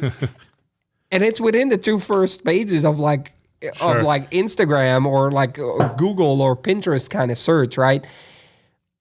I think that if you know where it all came from, you can start utilizing like tools like Pinterest or Instagram to your advantage. But like if that's the only thing you ever knew, you're missing out. You're missing out on a great passion on like not only like motorcycle building, not only like tattooing, like any kind of subculture. You're missing out a lot because there's so much more information than Pinterest or Instagram out there. I know. I'm going to just tell you two things that, as not even as a tattooer, but just someone who respects tattooing and has been around it for decades, two things that really piss me off, and these are two types of customers. It seems to be dwindling a little more lately, but one of them does. And the reason why I brought up Pinterest and laughed is the person who comes in with their cell phone, and then the first question is, how much for this? Yeah. How Being much? like what, for your phone? How much for this? And then the picture of like, a stupid like 40-line quote on someone's ribs on Pinterest or whatever. And then the second thing that really is a telltale sign for me, and it kind of piggybacks off that, is people come into the shop and they don't even look at people's portfolios anymore. It's just how much. It's price shoppers. Like, dude, which to me, as devil's advocate, as a guy who does laser removal, I'm like, yeah, fuck yeah, dude. Go to the shittiest shop so you can get your $30 tattoo, and then you're going to be paying a lot more money when you come see me to fucking have it lasered to lighten up or remove it. Yeah. But it's so weird now, because I remember the first thing I would do going into a tattoo shop when I was younger, it's just, and if I was somewhere I didn't know anybody, I'd be like, oh, can I see the portfolios? And you check out people's work, you know what I mean? And people don't even do that anymore. They don't even give a shit. They just, I don't even have my portfolio in the shop anymore. yeah, they're just, how much? Just How much Instagram. for this? Yep. You know what I mean? And it's like, well, they don't even go on Instagram or anything. It's just literally the question is how much. It's like, that is the last thing you should be worried about when you're getting a tattoo. And to me, if that's your prime concern, you probably shouldn't be getting a tattoo. You probably need to be putting that money in other things that are more productive for your life. Because if literally the cost is the prime factor, Well, it's either that or Yelp reviews, right? Because like that's the thing. It's like we like I'm at Good Faith Tattoo, like right by BU campus. Yeah. And I have like my clientele is amazing. Like they're absolutely amazing, the people that I seek out. But the walk-ins, it's exactly that. Like people would just like come in and we would ask them, being like, how did you get to us? Being like, oh, you guys were closest, or you guys had the highest reviews. Being like, well, did you see any of our work? And the answer is always like, oh, no. So it definitely switched a lot. To me, I think where I was lucky enough to get like a lot of training into the tattooing world is if you should be able, and this is getting like harder and harder to do, but you should be able to turn that customer, even if it's not that first tattoo, you should be able to turn that customer into a proper tattoo customer within their first, second, or third tattoo. If you know how to do proper bedside manners and all of that. What do you define proper tattoo customer? I think so proper tattoo customer is somebody that just like is like, hey, I'm presenting you like an idea that I have, and I trust you to all the ability. Proper in like motorcycle terms, I would almost say being like, hey, listen, this is my budget that I have. I want to build a bobber. You built these things. I don't. I can show you one or two pictures that I like in tattooing as well, being like, I want to have a tiger tattoo. These are like 4 or 5 images that I like. These like spike my interest. Do your thing. Do your thing with it within that like realm of like thing, like that's almost like me coming to you being like, it's like we talked about it. Like I do want to build like a chopper bobber kind of like thing. What I will do is like just being like, hey, here's 3 pictures of like motorcycles that I like, right? This is my budget. You go at it. This is what you're good at.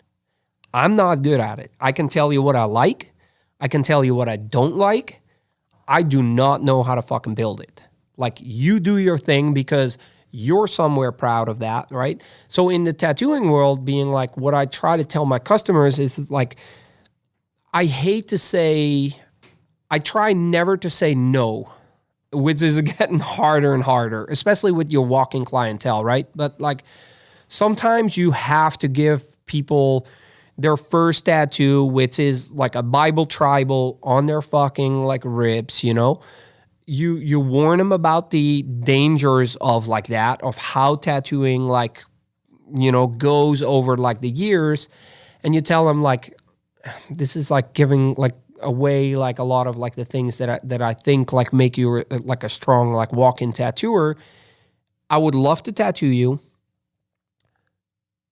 but you have to trust me that like I've made a lot of mistakes in the years. Let's please not go back to those mistakes and let me do what I know that works. If you trust me enough, I give you a good tattoo. If you don't trust me, maybe I am not the right guy to do it. And that like opens a lot. Some people go for it, some people don't. So I actually send out a lot of clients that at times being like, I am not your guy. I can send you to other people. If you want me to tattoo you, this is what I've learned from the last 15, 16 years in tattooing. This is what works. This is what my abilities are. If you want to get tattooed by me, I will make you the best tattoo that I can today. But like you have to let loose of like the Pinterest interest or the Pinterest or whatever reference that you send me, because that is not working. And that is probably the hardest thing in tattooing today, is to really try and let your people like kind of let loose and just like let me do your thing. Let me do my thing. Why would you want a tattoo that's the same thing that some other motherfucker already got? You know what I mean? That's what to me, when we were younger, yeah, there was a lot of flash, so I get that. But, a big thing and coming out of the 90s or whatever was just more custom work and custom work.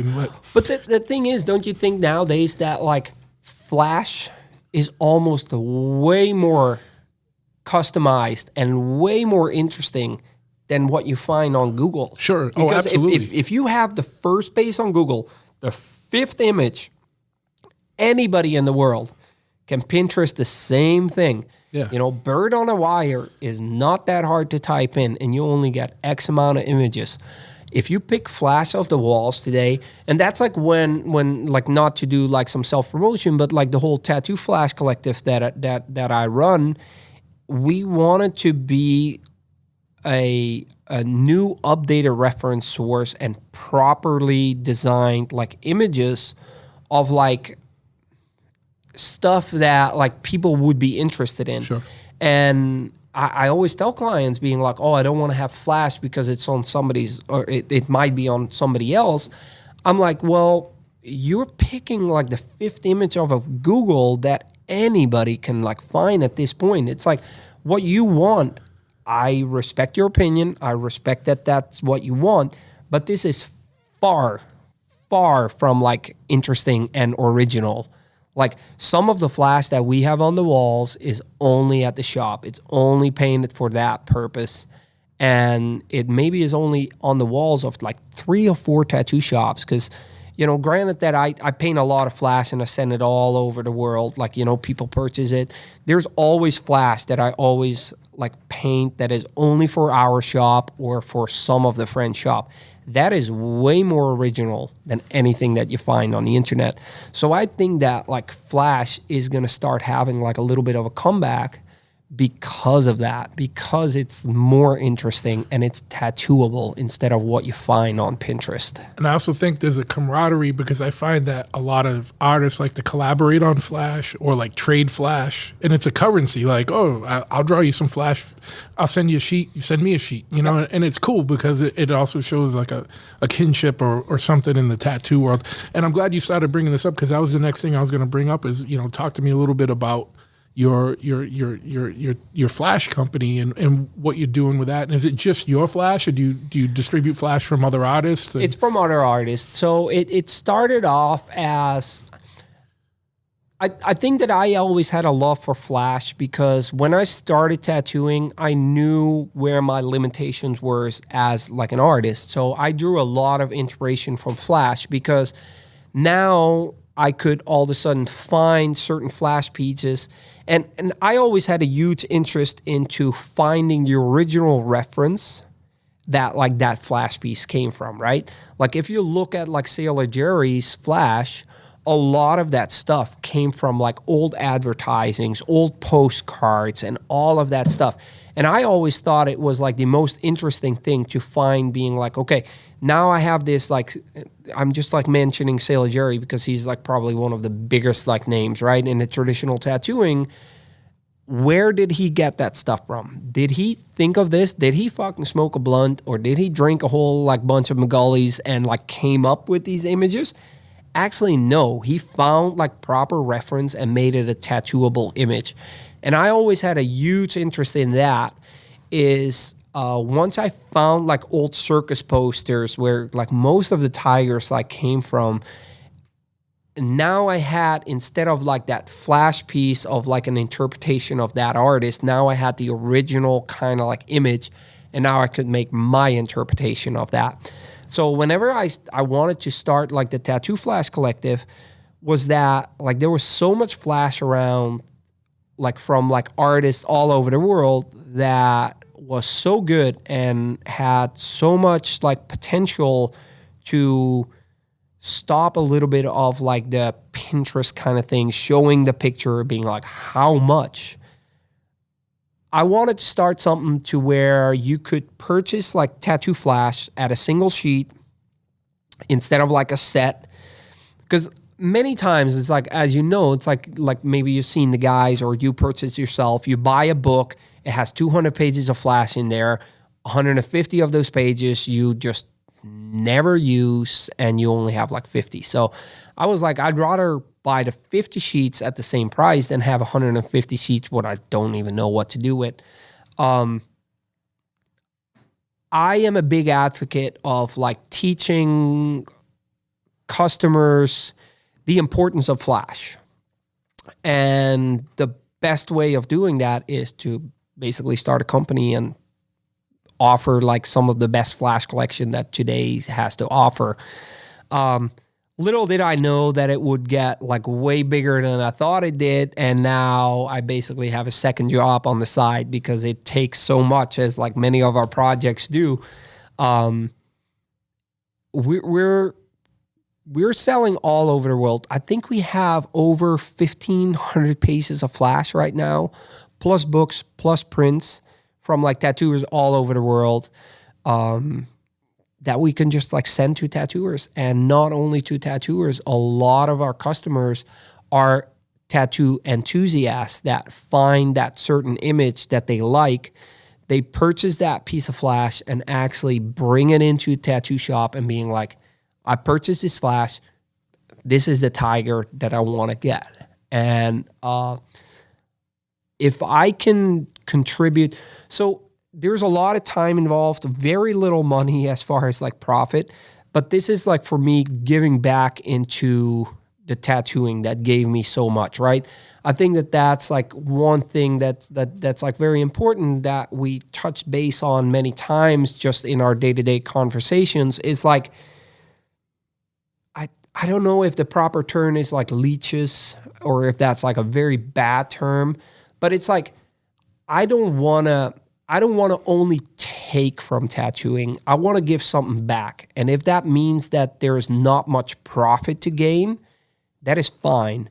I want to leave. If I leave this world, people don't directly need to remember like Johannes Black Stallion, right? They don't. I don't care about that name. But if I can give back a little bit to tattooing, that like I'm like getting other people's artwork out and getting Flash to be an accepted form of like tattoo reference again, that would be my greatest pleasure in life. That would truly like be like, okay, I am giving back to tattooing because it gave so much to me, not in dollar amounts, not in euro amounts. It's just like something that I'm like, okay, I can put my timestamp on there, and this is something that I created.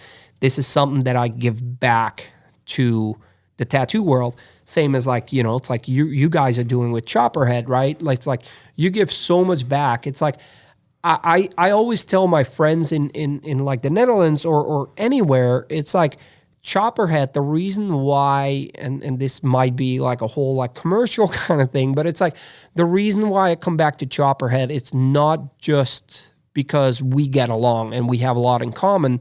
It's because you give back to the chopper scene and to the hardcore scene so much more than what you get. Like the full speed ahead shows, I know it takes so much time to like do that, but I recognize from like my passion in tattooing of how much you actually put time into it to where it doesn't fill your pockets. You know, sometimes people like think that, right? Being like, oh, you do full speed ahead, you must make really a lot of money. Heck no, motherfucker. I barely fucking break even, but it's something that you love, that you're passionate about, and that you can just have, right? Like when we go to like the full speed ahead shows, you can, I don't know if it's other people too, but like because I'm in that same boat, I can feel that love and that like passion in it. And that is way more than any kind of dollar amount that is to it. And to come back to why I want to support small businesses like that, it's because if we lose that, we're losing towards corporate America more and more and more. And we're losing to people that are getting into a subculture to make a quick buck. Money is important. You need to pay rent. I need to pay rent. I need to put food on the table. But if money becomes the only source of like reasoning for you to start something, that is when I think we're losing like a big part of like a passion in like subculture. And that is something that like with Tattoo Flash Collective, I'm like, okay, what can I do? Because it's also just, as an aside, it's pretty dumb. Because if you get into motorcycles, especially in New England, or tattooing and stuff, because you want to make money, like you're better off trying to like, if your only directive in doing something is to make money, you're way better off putting your time, efforts, and resources into something like being involved in the stock market or some shit like that, or business or something. It's a 6% return, you guarantee, right? Yeah, like, you know, it's a very dumb business to be in. Motorcycles in New England in winter, you know what I mean? Yep. It's fucking stupid. But it's like you said, you love it. Like the love you have for tattooing, I have that love for motorcycles and punk rock, and even tattooing. Even though I'm not a tattoo artist, it's just a respect I have. But as far as the things go with just an aside, you got to do a McGaw hat, but like make Flash great again hat. Oh shit! Just there's a little, and before some motherfucker steals that's you Johannes. Cannot. That is like mine now because that's the Truth tattoo gave it to me. Tattoo Flash Collective has the first right of refusal on that. I like it. I'll send an email to my merch guy like today. Make Flash great again. Yep. But besides that, like you know, something that you hit on. I didn't even know where I was going. It's time for another. Oh, we're doing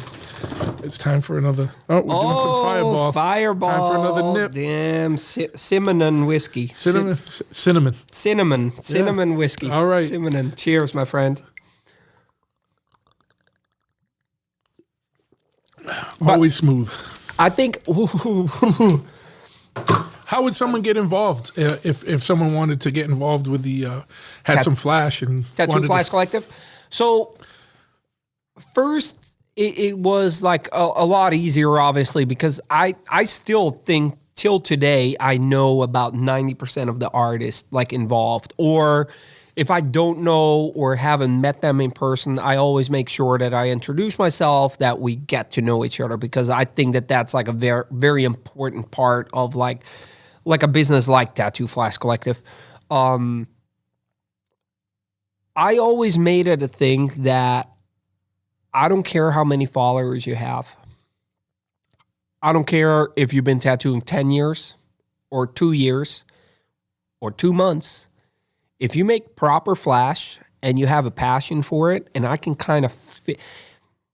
It's really weird to say that, like, you know, once you, maybe this is, you tell me if this is different, but in like motorcycling, right? Like if you see a chopper build, can you distinct two choppers from like being like, this guy went for the money and just did what is popular on Instagram, and this is like, is because in Flash, I feel that like The motorcycles, it's a little different because someone might be limited by budget or time constraints or things. You know what I mean? But yeah, you can tell. But just by in general, what I would say is that like with companies or people that are involved in the motorcycle industry, it's pretty easy to pick out who's in it for life or who's in it just for a quick buck. Absolutely. Yeah. So, but as far as bikes go, it's such personal taste that it's a little hard. Yeah, but by and large, yeah, sometimes you can tell like, all right, this guy's just been looking at what's cool and is trying to cater to everything, or this guy's taking things in a different direction, or this guy's has his own vision. But bikes are so personal. Like, you know what I mean? True. Like, but I mean, tattooing is personal too, yeah, right? But no, maybe absolutely. Tattoo Flash. So look, one of the things that I like in Tattoo Flash, right? It's like one of the reasons why I think every tattooer should learn how to tattoo or paint flash, right? In Tattoo Flash Collective, we made a decision to not accept any digital art at the moment, like art made on an iPad. And one of the main reasons for that is it's like, excuse me, that was a cinnamon. Rinto, who I see like as like one of my main like inspirations of tattooing, because he's been tattooing like I think it's 36 years now. If I can still have that much passion for like the tattooing in 36 years, I would absolutely love that. I think that that's the main goal, being like if you can have that much passion, right? He always told me never paint better than what you can tattoo. The biggest problem with me is with iPad Flash is that you can make it look better and non-realistic to where you can never tattoo that. So a client, no matter how good they know tattoos, they can see the difference from what is on the wall and what got on their skin, right? So we made it a thing to where we don't accept any digital made flash. Just because I feel that if you have the passion for flash, this is something that I could come back on in a couple of years, because as like things progress, as things evolve, you know, I'm not a, I hate to say, Tasha would kill me if I say this, but like I'm not a very well-educated person. I'm a street smart person, right? I learned from my experiences and all of that. So it's just a different education. Well, there's a lot of book smart. Thing. There's a lot of book smart people that wouldn't last a second on the fucking street. You know what I mean? True. So if you saw them, it's just a matter of where you are in the environment. If you saw them on the street, be like, you're not a very educated person. You're about to get jacked. I can easily be persuaded, being like, if you make a compelling argument to why Tattoo Flash made on an iPad should be able to enter Tattoo Flash Collective, I yet have to find a person that explains it to me in a certain way, but I could be persuaded like in a couple of years to being like, okay, this actually made sense. As long as it is possible to do it. But like to me, it's like if you like flash painting, you should take a damn brush and learn how to spit shade. If you don't know how to spit shade, come to my shop. I'll teach you how to spit shade, because I just flew to Tampa actually to do like it wasn't a seminar as far as like being like me in front of a classroom. It was just, we were sitting at a big table. If you have any questions, let me know. And we were just painting. And it was like one of the nicest things that I've done in a long time, to where I don't care if you've been tattooing for 10 years or for like 10 months, right? Like you wanted to know how to paint. This is like a big aspect of like tattooing that like, I think I got good at tattooing because of flash painting. So I might have lost my train of thought here, but I think that if you wanted as a tattooer to become involved in Tattoo Flash Collective, again, I don't care how many followers you have on Instagram and all of that. If I can feel the passion and you actually did it, obviously we have to have like a proper selection of like flash and all of that. So the bigger we grow, the more submissions we get and the more we have to deny, which I kind of hate, because I want everybody to be involved, but we need to, we're a company, we need to like, you know, make sure that we have like stuff, right? And not only that, there's only so much time in the day, and it's not your primary, you're not a flash, like that's not your primary job. You're a tattooer, you're doing this on the side. If you wanted to turn it into a big corporation, not a corporation, but if a bigger company where you had like 7 people helping you and curating the flash and putting it out, then it's one thing, but it's kind of you, right? It's me and my friend Kent, and then our printer Day that like does it, and that's it. Like we're all like very involved.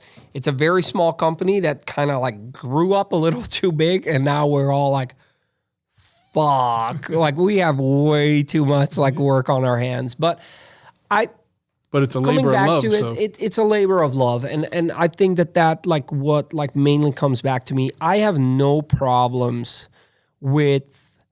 I might have personal problems into like what tattooing has become, right? I might have a personal problem of like what I see in like the motorcycle world, in the punk rock scene, that like everything becomes so easy and you don't really have to work for it anymore. Not that I'm saying like, oh, like, you know, like back in the days, like, you know, but it is important to know the privileges you have today. And for me, mainly that's like in tattooing, right? I think it's very important for people to understand. It's like, support your local tattooer, support your local chopper shop, support your local like hardcore and punk bands, because that is important. Because and not only the bands, the venues, the venues, the promoters, everything, right? Like around everything, yeah. And it's hard because like, you know, it's much so when me and Tasha like moved to Boston, It took me a while, like from like moving to the United States, right, to like being in California. Everything was like, it's fucking California, you know. It's like you have beach, you have Baywatch, fucking Pamela Anderson, motherfucker. You know, it's like a big like Disneyland kind of thing. And then like 3.5 years in, 4 years in, I'm really bad with my timelines, but like we moved to fucking Boston, Massachusetts, and right? Boston's just like, fuck you. Yeah, we moved to Boston, Massachusetts, and somehow I have never felt more at home. Like I think that if it wasn't for Boston, I like the United States, so I'm not talking shit on the United States, but I think if it wasn't for Boston, Massachusetts, I most likely would have moved back to Europe. Just because that's where my roots are, that's where my family is, right? I came here with a backpack and that was it. Boston, Massachusetts, the reason why it felt like home was not only because it's kind of like a European city, it was directly what got submerged in this like, you know, subculture of like hardcore. I already knew about Boston hardcore, right?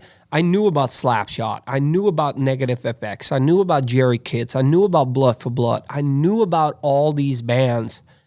We came in McGreevy's back in the days. That's like where I met Colin and all of that. And that's where I met Craig. And Craig, American War Machine, Slapshot, Agnostic Front, Only Living Witness, he became a very good friend. And I realized that like the subcultures are very important to me. It's like a very important aspect of my life, to where I came to this city where me and Tasha really knew nobody, like nobody. I still remember that we were in the Netherlands and we went to the Balwerk in Snake, which somehow like, it kind of like had its up and downs, and Street Dogs was playing. And I was talking to Mike, like the front man, and me and Tasha were like, hey, we're in Los Angeles, but we're moving to Boston. Do you have any suggestions? And he actually suggested like going to McGreevy's. Tasha got a job there as a bartender. I landed a job at Pumpkin Tattoo. And somehow it took me a while to feel at home, but the reason why I started feeling at home was these subcultures, was the subculture of like punk and hardcore. That was our first like introduction. And what better place than Boston? Maybe New York. But like it was directly like we felt like we had a connection there. Tattooing later on, like, you know, motorcycles and all of that. And I think that like a reason why I started feeling at home in Boston is because of being able, because people supported me in the tattooing world, I was able to support my friends into the punk rock, hardcore, tattooing, and chopper world. And I address it again and again. It to me, it's like times have changed, and DIY is not as DIY anymore as it used to be, as like what you and I were used to. You know, when was the last time you printed off flyers? You know, like I mean, we printed up like literally last week for the Winter Moto Expo. I was at Staples making the copies and, awesome. and cutting them and stuff, Yeah. and so yeah, and that's like awesome, and I think that like not to like how do you fucking call that, like fucking brown nosing or putting the fucking like a feather up your ass, like whatever we call it in Holland, right? Like that's not a very American statement yet. Like, you that's stay away from my ass, you know. But it's like you could. I felt that passion in like the Boston hardcore scene, like the Boston punk rock scene. It's hard today's days because I remember in tattooing as well, where you would have flyers, and if you were slow, you would go to campus or you would go to downtown crossing, and you would have a person there like handing out flyers. Nowadays, you just pay $40 for Instagram ad, and there you go, right? And that's like one thing that I understand that's a necessity, but appreciate the people that still do it the old DIY way. And you know, the thing is, we've been talking a lot about like how things were and blah blah blah, but it's not a thing against new kids getting into it. It's just not at all. I like to talk about it so kids get a sense of what it used to be like, so that they might not understand that. And you know, if you grew up in an internet, always having internet or having phones and devices, you might not understand that. So maybe you look into things a little more and have a different appreciation for it. But one thing about Boston, which is interesting to me, is that everyone thinks Boston's a pretty cold city. It's just in Boston, real recognizes real. And if you're cool and you're coming from a good place and a pure place and a place where of passion and real commitment to things, people are going to take you in. If you come in with some bullshit, you're not going to stay fucking long, because people that's will what pull I your like. card and kick you the fuck right the fuck out, right? Oh, 100%. And I think that's like why I got like, I felt like more and more over the years that like being like, okay, if you know me, I hate fucking winters, right? I hate winters. But when I lived in California, I missed the 4 seasons. As a Dutch person, a Frisian person, we like to complain about weather, right? It's like weather is always sucks. It's too hot, so you're perfect for New wet, England, like because it's like perfect. You know, that's all like, New England does is complain about the weather. Even though it Exactly. changes every 12 minutes, we still complain. But it's like I think it's like the reason why I felt at home is like not only because of the people that we met, right, through like the whole hardcore scene, through like McGreevy's and all of that. I felt that like being like, if you fucking bullshit, they will call you out on your bullshit. And that's a very European way. Like I truly felt that like I landed somewhere in the United States that was closest to Europe that like I could kind of imagine. And thank God for subcultures. That's why I'm a big advocate of like, again, like supporting subcultures, because fuck corporate America, fuck corporate Europe, fuck those corporate like things. You can't get around Amazon. It's like nearly impossible. But like when you can, And you said a good get thing. fucking around it. Get around it, Yeah. right? Like being like, you know how much of a pain in the ass I have been about my like handlebars. instead of like being like, okay, just go on to the next big thing. It's like being like, okay, let's actually find like certain like subcultures, certain like people that are still making it out of their garages and all Yeah. of that. And if I can put my hard-earned money into that, no matter what subculture that is, either it being like punk, hardcore, or like, you know, tattooing, I want to support that. I want to support the people that like don't work the regular 9-to-5 job. Like even if your hours at the shop or anywhere could be 9 to 5, you know that you and I will never be a 9 to 5 kind there's of like no way. job. Like there's just no way, because like honestly, I go home tonight the first thing, unfortunately, that I have to do is like I just like go and promote my businesses on like Instagram, right? Or I'll go and like paint Tattoo Flash. Or even just check emails or just do all business touch base. shit. Yeah, you know, I'm. It's like funny that I actually send a lot of postcards out. So I still till today just like pick a friend that is at X tattoo shop and just send the postcard out. Just like those little kind of things that are like, or Flash, right? Like I gave you a pack of Flash being like, dude, like here's a pack of my Flash. Please have it at your shop. This is what it's for. You know, if you don't even like whatever, it's like, I think those things are like, are I don't know. It's like very important that like I have so much passion for like subcultures, and I see that people work so hard for it that that's what you want to support. You don't want to support like big corporations because they make millions, whereas like small businesses like Chopperhead, like Black Stallion Tattoo, Tattoo Flash Collective, Atomic Tattoo, they are making thousands, not millions.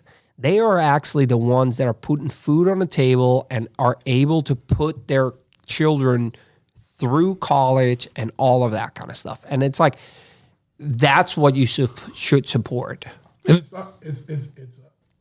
it's not always even thousands. Sometimes it's just breaking even if you're lucky. Or sometimes I'm taking money out of my own pocket to put it in Chopperhead to keep the doors open during the winter. Yep. Because everyone thinks it's, oh, yo, you guys have the TV. You know, even though the old DVDs are on Amazon, so everyone thinks like it's money. DVDs. You know, everyone thinks it's money. It's like, nah, dude. Like, you know what I mean? Like, you know, so people think things are bigger than they really are. But you know, the thing is, I think, you know, one of the points we take from today is you do things out of passion, and and it'll get you the whether you want it or not. Like passion is something that's more deserving of support and respect than just fucking profit or doing things for the right reasons and putting the time in, paying your dues. You get involved in something, especially in these worlds, right? Like, you know, it's way easier just to go get a regular job, make a lot of money. I'll work for Wall Street, man. Buy a bike, go get a bunch of tattoos and fucking do whatever you want. It's a whole different thing to devote your life to this stuff and try and squeak out a living, especially in this day where so many people have their hands in your money before you even see a penny. Yep. You know, whether it's government or insurance companies or landlords or mortgage companies or, you know, towns with licensing and this and that. Like PayPal fees, eBay fees, like you know what I mean? Like it's insane the amount of people, credit card processing fees. It's insane the amount of people that make money off your business before your business sees a fucking penny. Yep. And and you don't I do this. agree. Yeah, and you don't do this unless you really fucking want to do it and you really love it because you know, like you know. That's just how it is, man, because otherwise you're not going to survive, or you're going to learn really quick that it's not as glorious as you think it is. And the only thing that's going to get you through it is your love for the craft. Well, or else you wouldn't put that many like time, like, you know, you put hours and hours and hours upon. It's like, I think it's not even the hours that you're open, right? At Chopperhead, you might be open like 10 to 6. At 6 o'clock, shit doesn't stop, you know, like, cause like after that, you're thinking about the next thing that you could do, not only like as far as like profit and I think that's the biggest thing. It's like DIY doesn't directly, in my opinion, means that you cannot make profit, right? Like being like, I need to make profit because if I do not make profit, I cannot support my friends or I cannot put food on the table. So yeah, if you're not paying your rent, you're not, or your mortgage or whatever. Exactly. It's like being like, I didn't get into tattooing to just like fucking break even, you know? It's like, I need to make profit. But like, there's things that you can do to be passionate about what you're doing. And those are those things that like, you know, for me, it's like Tattoo Flash Collective. For you, it's like Full Speed Ahead and all of that. That might not directly be like profitable in like dollar amounts, but it's profitable because it gets your name out there. It gets people involved in it and it gets people excited. It gets people out of the house. It gets people like just interested in like a certain like subculture. And that's like one thing that is like really difficult in tattooing. It's like that these old tattooers, like they're sometimes like very close like to like newbies in the tattooing. I don't want to have an apprentice and all of that. If I would ever have an apprentice, I would make sure that they have the same amount of passion that I have found, not only in myself, but in like many other people. Just have the passion and the money will kind of follow. The money is like, I hate saying secondary because it is important to make money. But like if you put your passion first, the money will follow, and then I don't know, that integrity of like making that money, right? It's like obviously we need to pay our bills and all of that, but like I don't want to quote unquote sell out. Like I don't want to like change like certain aspects and just go for the quick buck, right? Like Yeah, and just that's like, it's like I as a tattooer, I got enough followers to where I could like start capitalizing on like any kind of like tattooing or like any kind of motorcycle like aspect. I don't want to do that because And there's some real it's like- scumbag shit going on right now. Like I hear about people like that have a certain amount of followers, even in the chopper scene, where it's like someone will be like, "Hey, can you repost this for me?"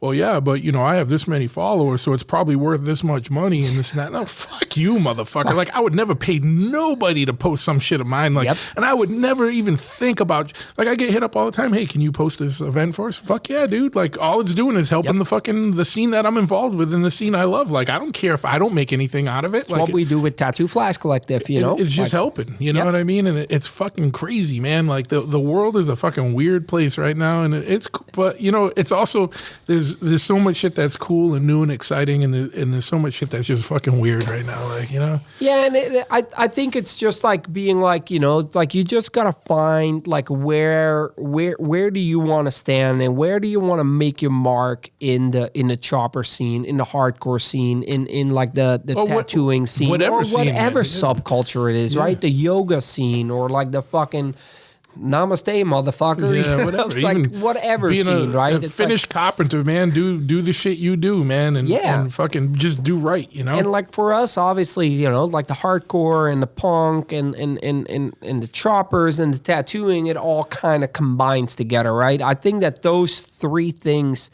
the reason why I got so interested in those three aspects of my life, which like basically made all my friends in like Boston, right? Like it was amazing when, like I said, when we moved to Boston, that the hardcore scene basically got us like a start in Boston. And then like it went from like hardcore to obviously tattooing and then on to like choppers. And it just like keeps on expanding and expanding. And I love the fact that I am able to do what I love and support the people that love what they're doing in whatever that is. Sure. Either it's in choppers, either it's in hardcore, either it's in any kind of subculture.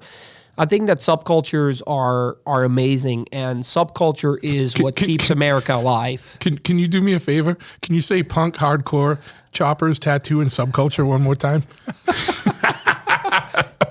I know I know some motherfucker at home is ripping his fucking hair going, "Hey, these motherfuckers keep talking about the same shit." God damn, like chopper, like hardcore punk motherfuckers.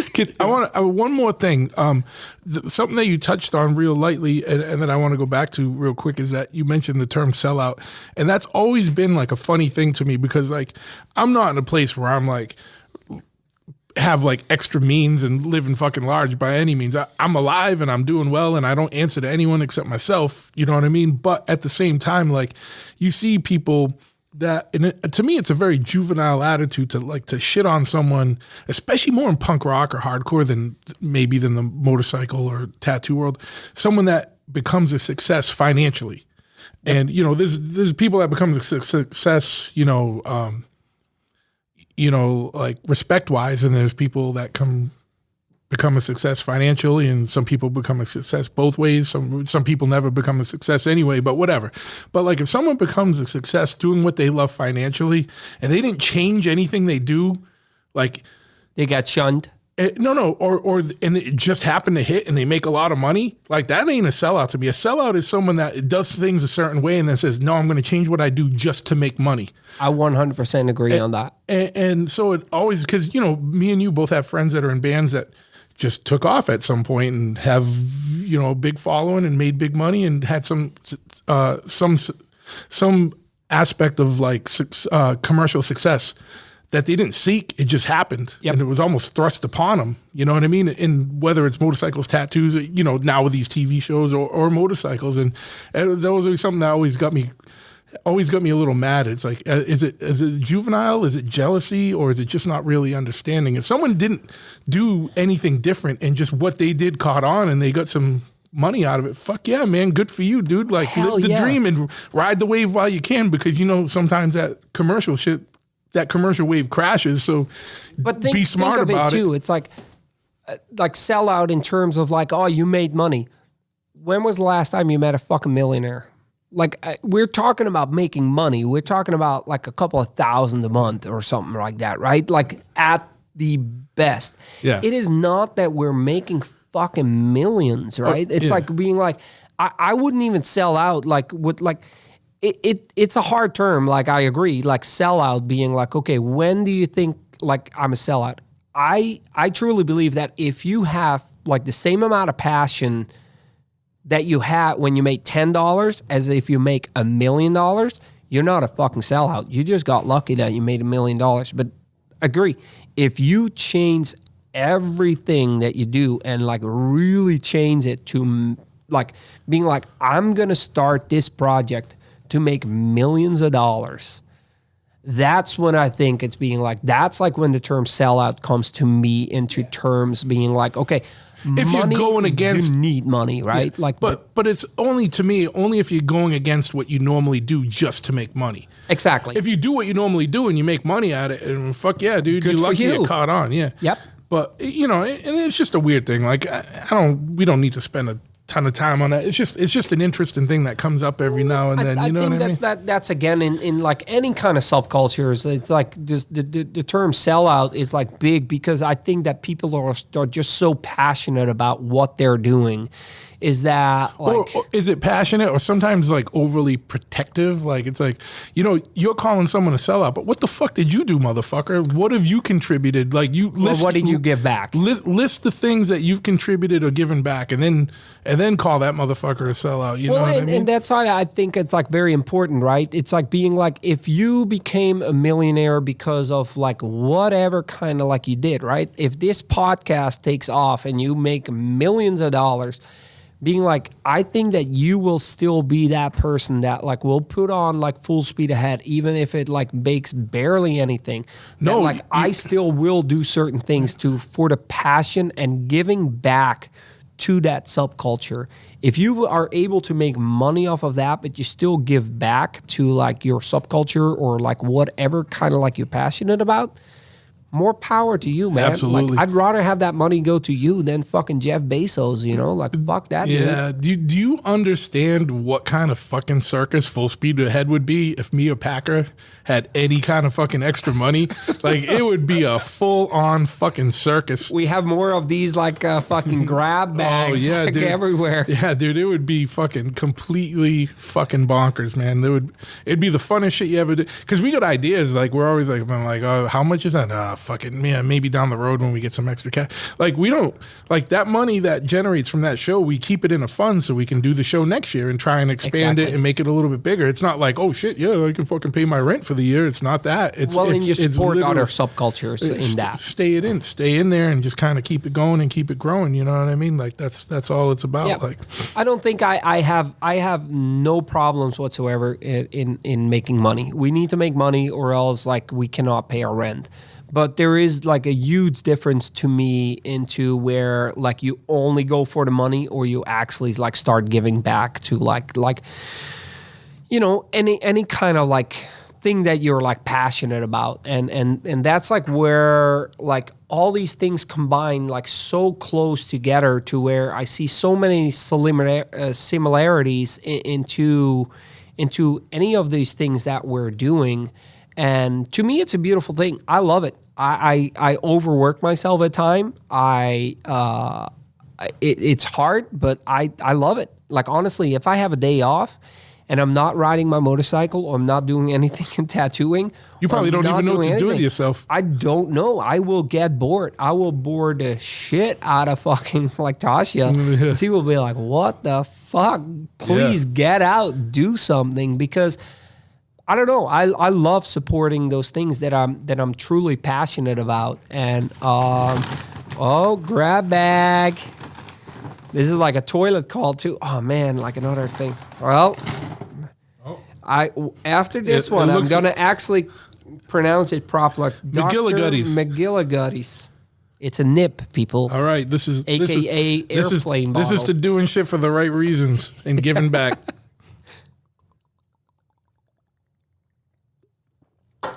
You can actually hear that on the podcast. Gulping down. Good.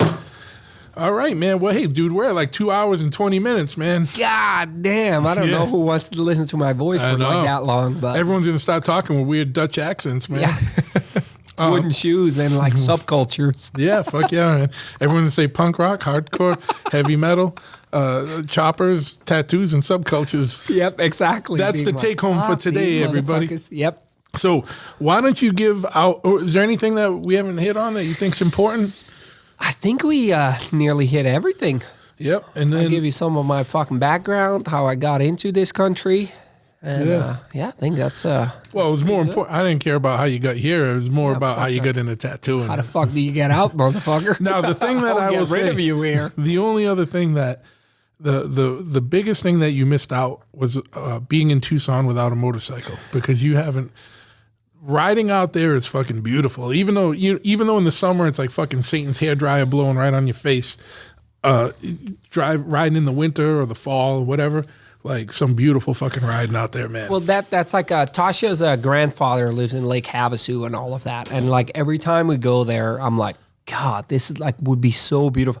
I actually like really hate the fact that it took me so long to get my motorcycle license back in the United States, just because of the fear of like, failing like the written test and all of that. But now that I have, it's like, next time you guys go to fucking Tucson, man, like I'm like freaking, like I'll put my fucking black and gold bike on like the thing, dude. Well, we're like smoking some motherfucking pancakes. Honestly, bro, like I am really thinking about trying to buy a bike or have a second bike that I just keep out there, because I'm out there usually every year, at least once, you know what I mean? Like it used to be more often when Bricktop stuff was going on, but and just keeping it with brothers out there. And then if I have a bike out there, you're always welcome to use it when you go out, man. I would love to. I know a few tattoo shops out in Tucson that like, like I can hit up, I can tattoo I can get you. It's like like, fuck yeah. Like, cause like, that's like one of the things that like, I'm so happy that I got back into like riding a motorcycle.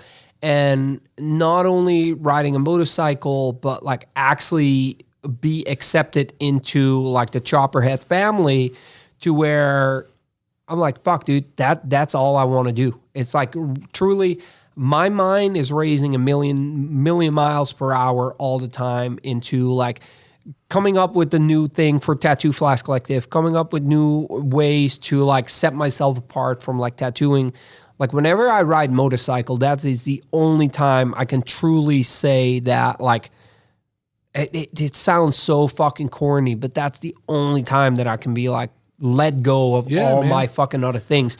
So it's like, I love the United States, right? Like being like, I love Europe. I love the United States. United States has so many fucking like states that I still want to explore.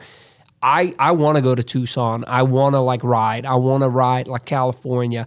It's like I lived for 4 fucking years in California and didn't have a motorcycle. Being like now that I'm like sitting here like having my motorcycle in Chopperhead for like what 3-4 months, being like I can't even ride. I'm like, how the fuck did I go without a motorcycle? Like for so fucking long. Although this winter, man, is a little bit of an anomaly, you know what I mean? With a lot of 40 and 50 degree days in February, That's like why I need a second motorcycle, one that I can keep on the road all winter long. Yeah, you need a adventure touring bike that you can ride in the snow. Like, what is that? The new Harley that coming out? Like freaking, what's that? Like the Pan America. Yeah, there man. you go. Yeah. It actually looks pretty interesting. I know I'll get a lot of hate for saying that, but I mean, I'm not saying I like it yet. I got to see it, and I'm interested in see what it looks like. But I heard it's gonna be like 20 grand, dude. They're fucking stupid and outpricing themselves. I'll Man. fucking have you guys build a chopper for half that price. Like being like fucking perfect, you know? Yeah. So fuck yeah, man. Why don't you give out some of your contact information so people can find you? You know, the websites and the social media So you can find me on blackstallion.tattoo.com. That's like my website. Black Stallion Tattoo on Facebook, Instagram, obviously most important, and then my other business, Tattoo Flash Collective, on Instagram as well. Is there a website for it too? Or? There's tattooflashcollective.com. Okay, man. Like those are the things I'm, actually looking into moving a little out of the city and going a little bit like closer to home. So who knows, I might have like a studio of my own like one day. But Black Stallion Tattoo, you can find everything out about me. You can ask me any kind of questions. I'm pretty much an open book. It'll send you Dutch nudes. Yeah. If you ask politely. Nudes and wooden shoes, All right. Well, this was successful. Well, let's wrap up. Well, I think it's semi-successful. We're going to wrap up. We didn't even use your like special like. We don't. I don't even know which one's this one. Ah, there we go. There you go. I like this. There you go. We're going to wrap up this first episode of the Big Truth Podcast. I want to thank my man Johannes for coming in. I want to thank Fireball and Dr. McGilligutties for unofficially sponsoring the conversation here and making us say a lot of the same things again and again. And definitely we're brought to you by Chopperhead Custom Cycles. Check us out, www.chopperhead.com. Atomic Ink Tattoo on Instagram. Well, as far as Chopperhead goes, just so you know, we do everything from oil changes to full custom builds and everything in between. We make some parts. We make some swag. We make we powder coat Johannes's bike gold, all the parts that he wants.